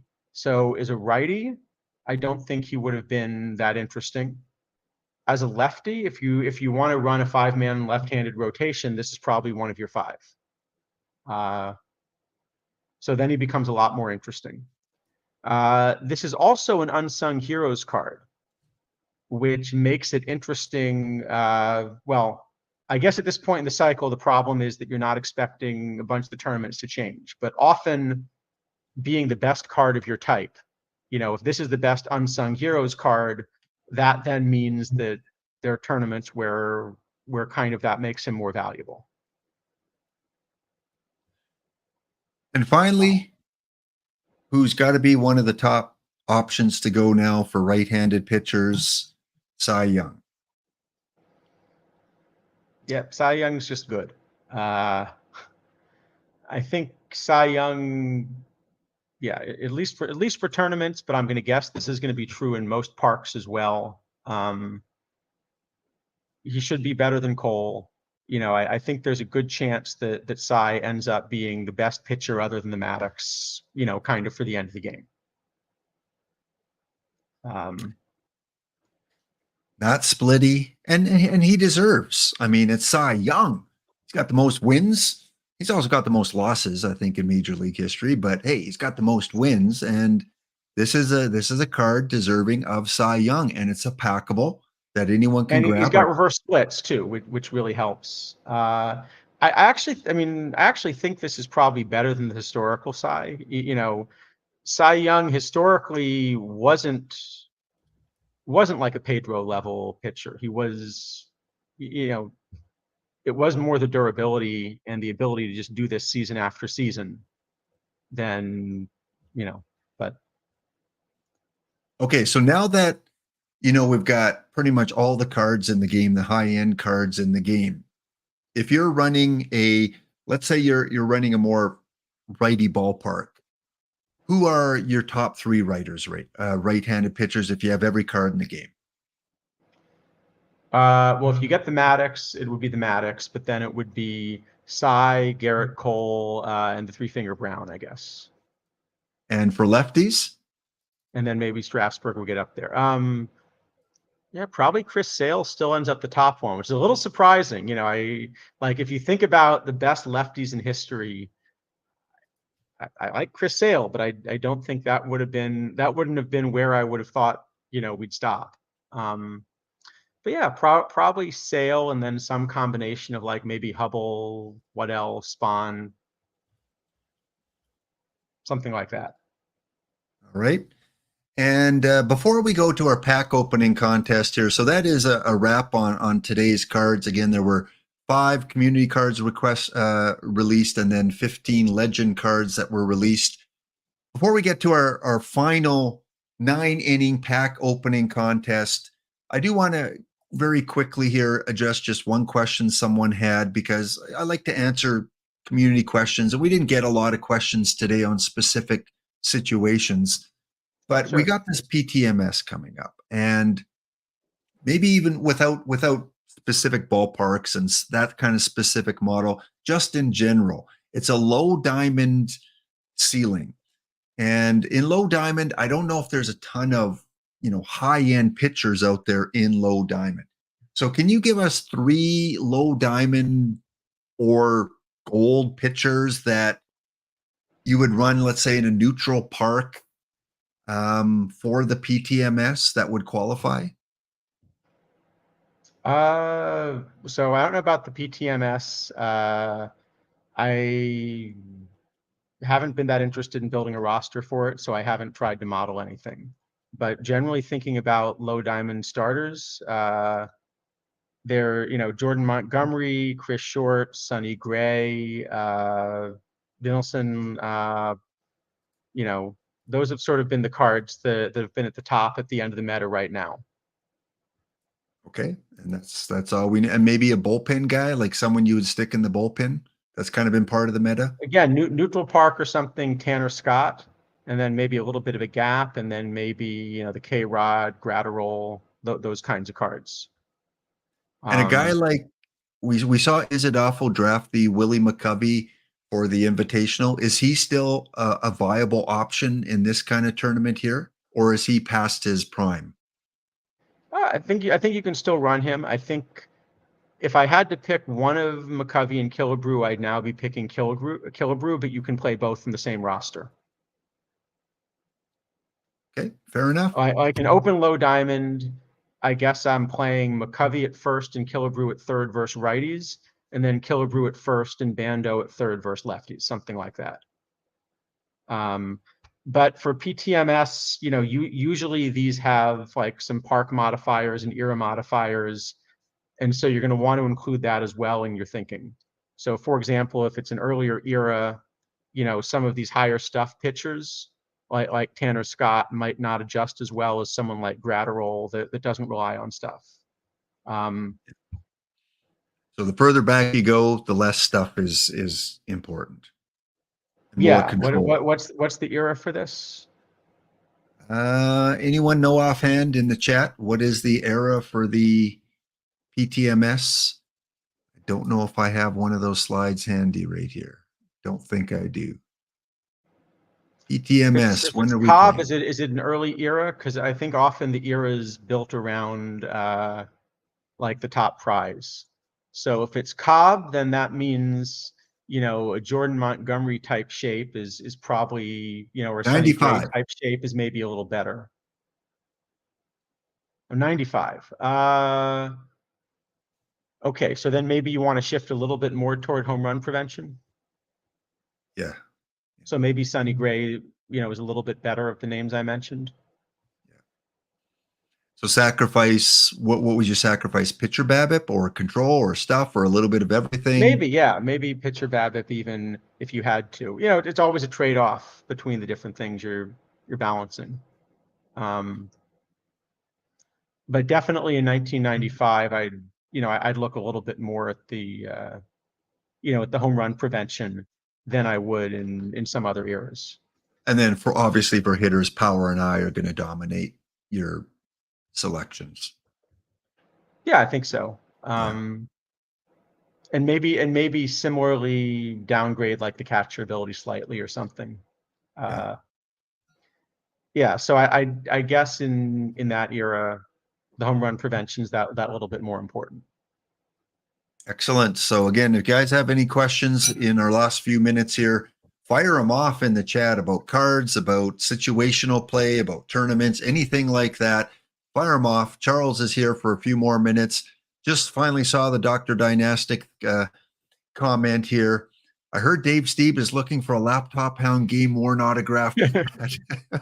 Well, here, I'll give him two. Here, I'll personalize it to Dave from Lap 2024.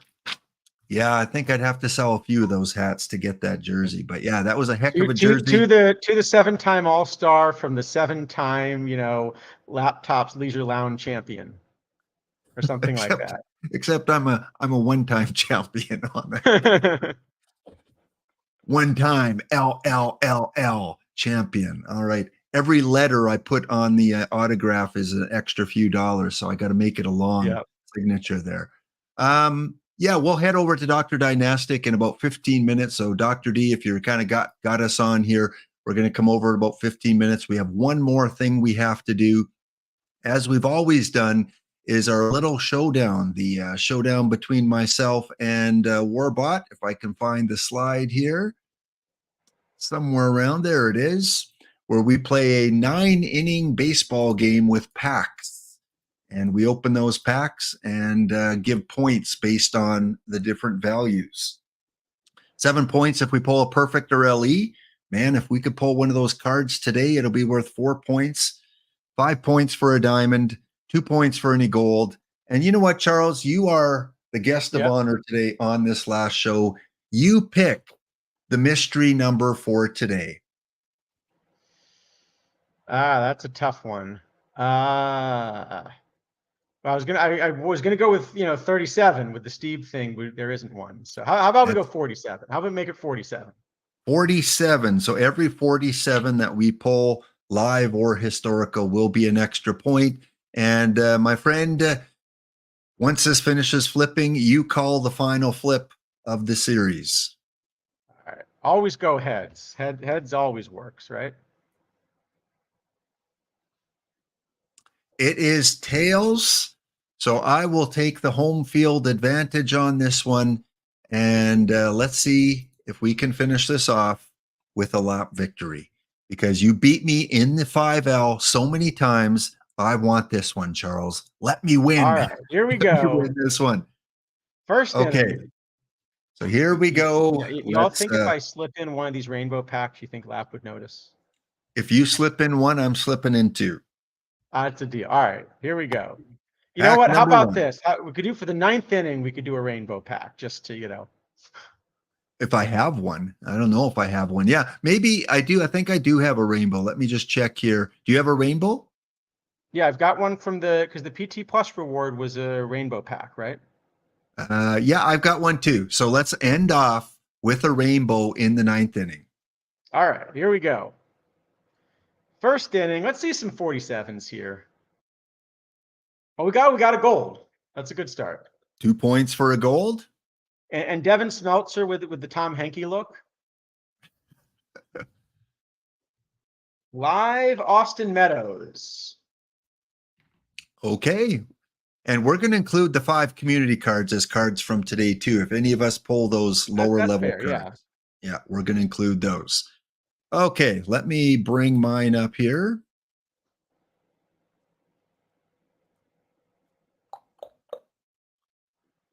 Bottom of the first inning. We got a 77, we got a 45 and a 48, and we got a 47. Thanks to Adam Wainwright, we have scored the first run for the Hound. It is 2-1 after the first inning. Tony Suck Fan Club, you're up. All right, here we go. Second inning. Nothing but, you know what? I should have said anyone that had the Tom Henke glasses gets a point, because I would have had 2 of those so far. Tom Henke Fan Club would get a few points there. Okay, chance to tie it up or take the lead here. Bottom of the second inning.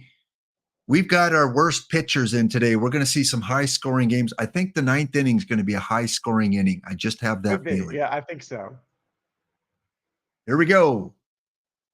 45, 49.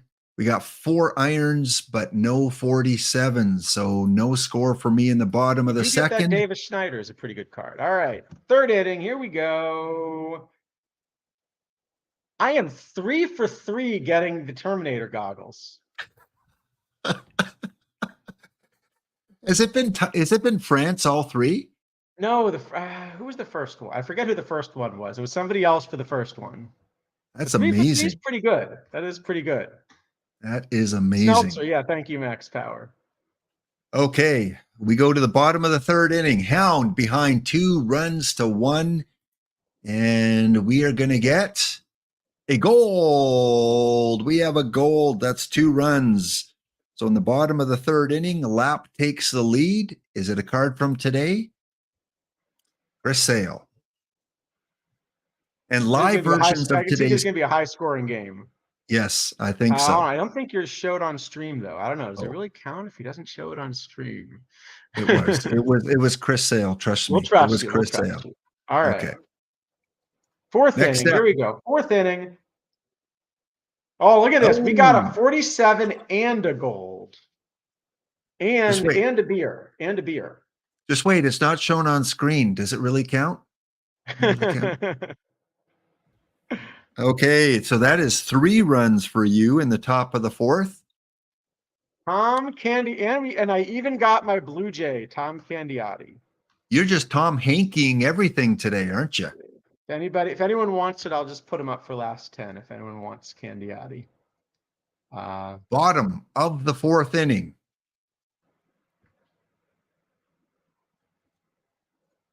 This is going to be a high-scoring game, though. We can see that. As you say that, I get 4 irons, but none are a 47. So I will take a 0 on that. After 4 innings, it is 5-3 for Warbot. Let's go to the top of the fifth. Fifth inning. Yeah, historical silver. Yeah. No runs. Okay, I gotta make the most of this now. Gotta get at least 1 run here. Come on, 47.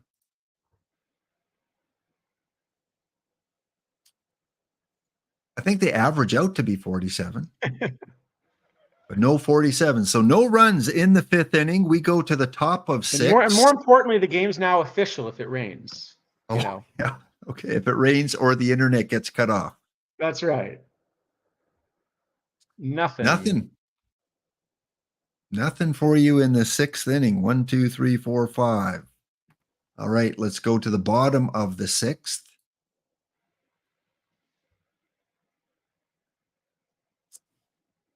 Five bronze, but nothing worth value points wise. So the pitchers are starting to perform after 6 innings. It is 5-3 Warbot. All right. Top 7 here. We're getting into the bullpens. Nothing, although Wade Miley looks pretty scary in this photo, I got to say. Yeah, he does. He looks like he had a rough night. Wade Miley. All right, Charles, it's the bottom of the 7th. Come on, for our last stream here, we gotta honor baseball tradition and legends with a take me out to the ball game. Let's do it. Take me out to the ball. Okay. Take me out to the. What? Bring me some peanuts and. I think we have different words for this. I don't care if I You're blaming the lag now, aren't you? I can't sing, Lap. There's too much lag. Okay. Yeah, you know what? I'm gonna go with that. Yeah, Okay. we're gonna blame the lag. So let's see if that helped the team now. A little bit of seventh inning stretch. We got a run. It is now 5-4. Garrett Acton gets us a run. 5-4 heading to the 8th inning. Let's go, Tony Suck. Here we go. Nothing. Well, Got a lot of this is seven. like, you know, how if you go sing the national anthem in an Oilers game, right? You do about one word and just let the crowd. Exactly. Yeah. Yeah. We should have had, if you got 74s, you lose a point. There you go. That'll reverse. So no score for you in the 8th. I'm down by 1. Bottom of the 8th. We got my number 9, 1, and 2 hitters up. We're saving all the big guys for the 9th inning. For that 9th inning, yeah.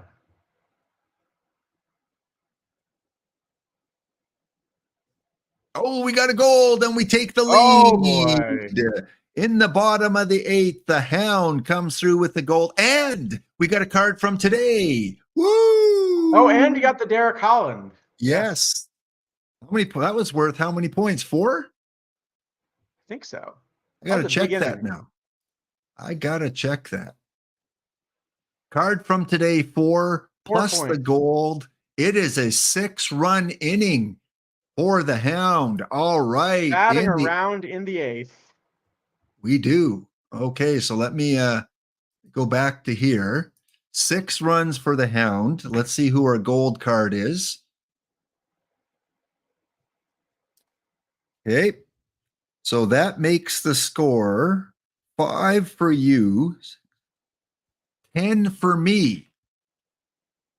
10-5. Derek Holland. Right. You know what? I think I'm going to slip in a rainbow pack here and hope Lap doesn't notice. Should we do it? Okay, just one sec. Let me get over to your screen. So same rules apply. So it's going to be a big scoring inning. So the only way you can win, because we're both going to get a gold, diamond, and perfect. The only way you can win is if there's a card from today, which would have to be the perfect or gold, because there were no diamond released. You're so confident you're bringing in your position player for the 9th, I guess. All right, ready? Yep, Here we go. Come on, rainbow pack.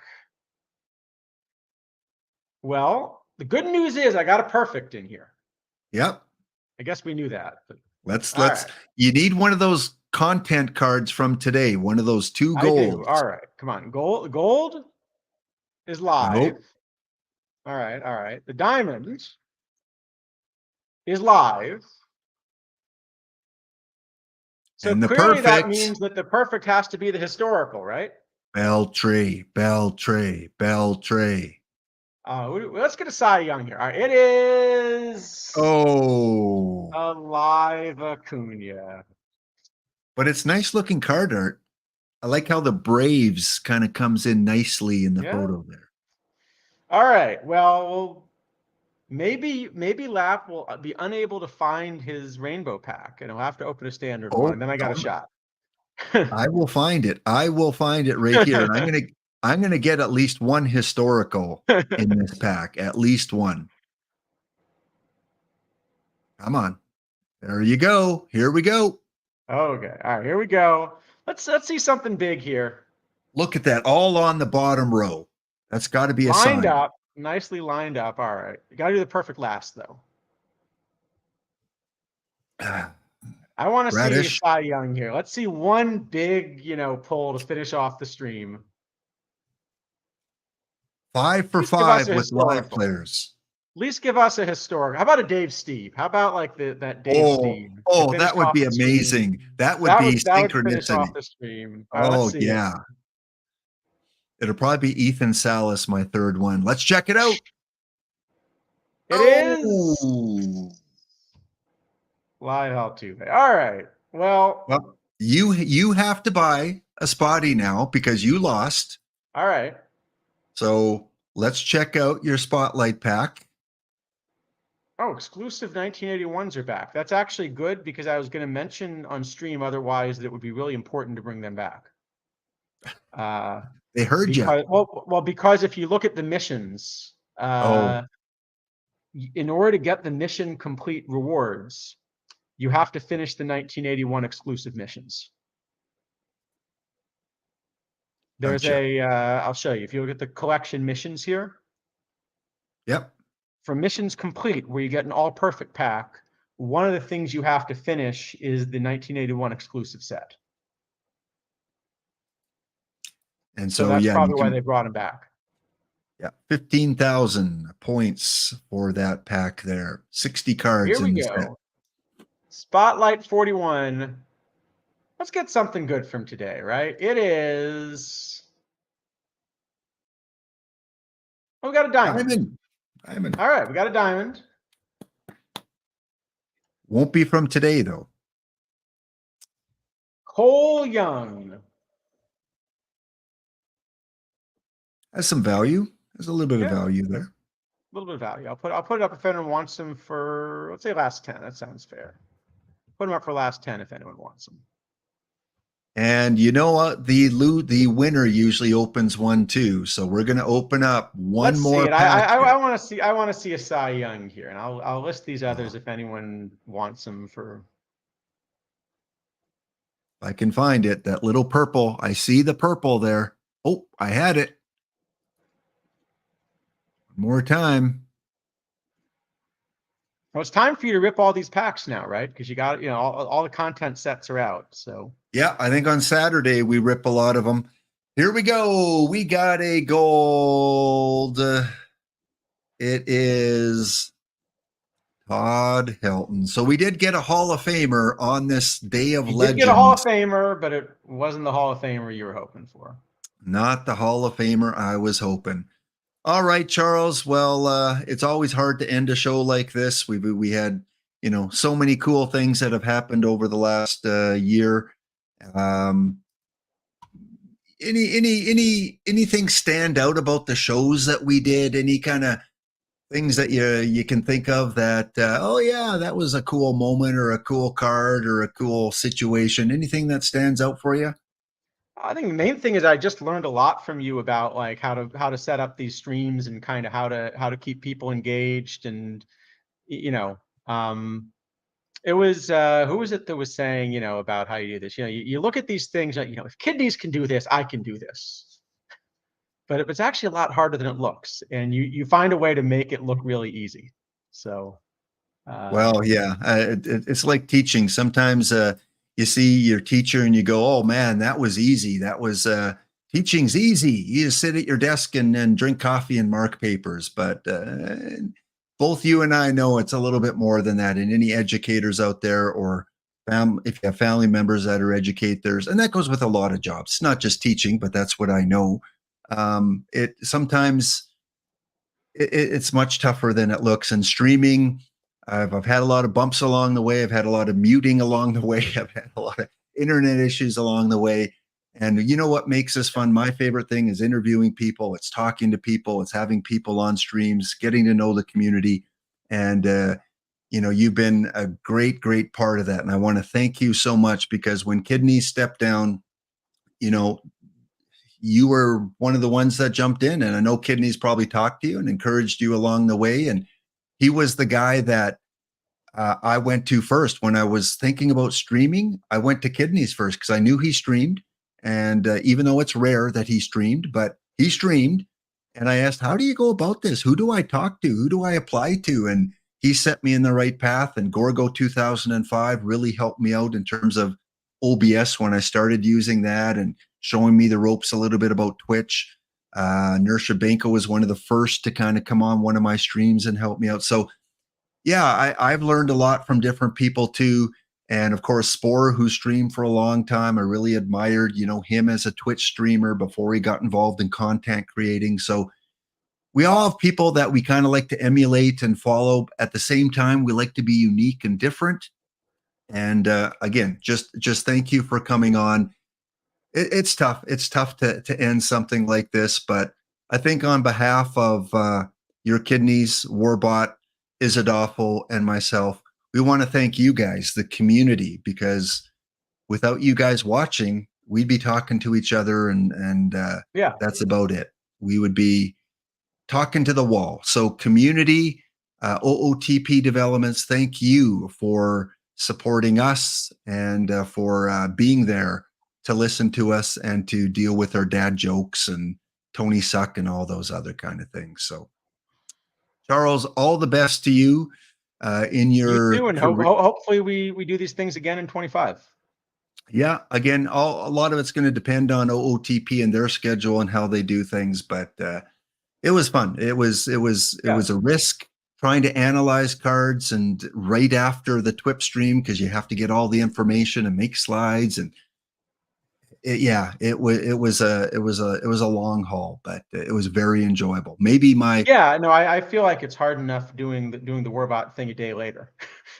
Yeah, exactly. Yeah, doing it a day later, having to do it like minutes after is a challenge. But thank you again for everyone out there in the community still watching. Thank you guys.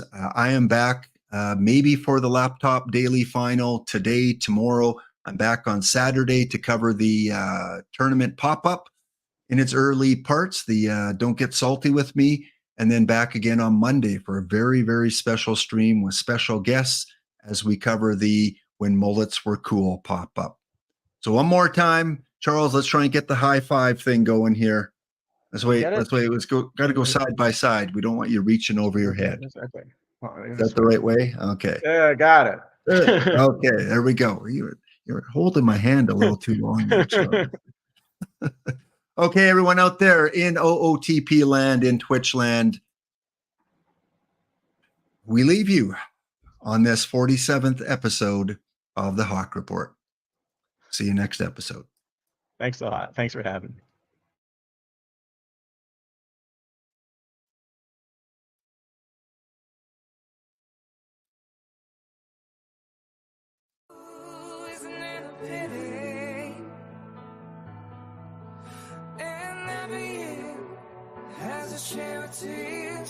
Every now and then it's gotta rain. We live for a good time, not a long time. So have a good time. The sun can't shine every day. We're here for a good time, not a long time.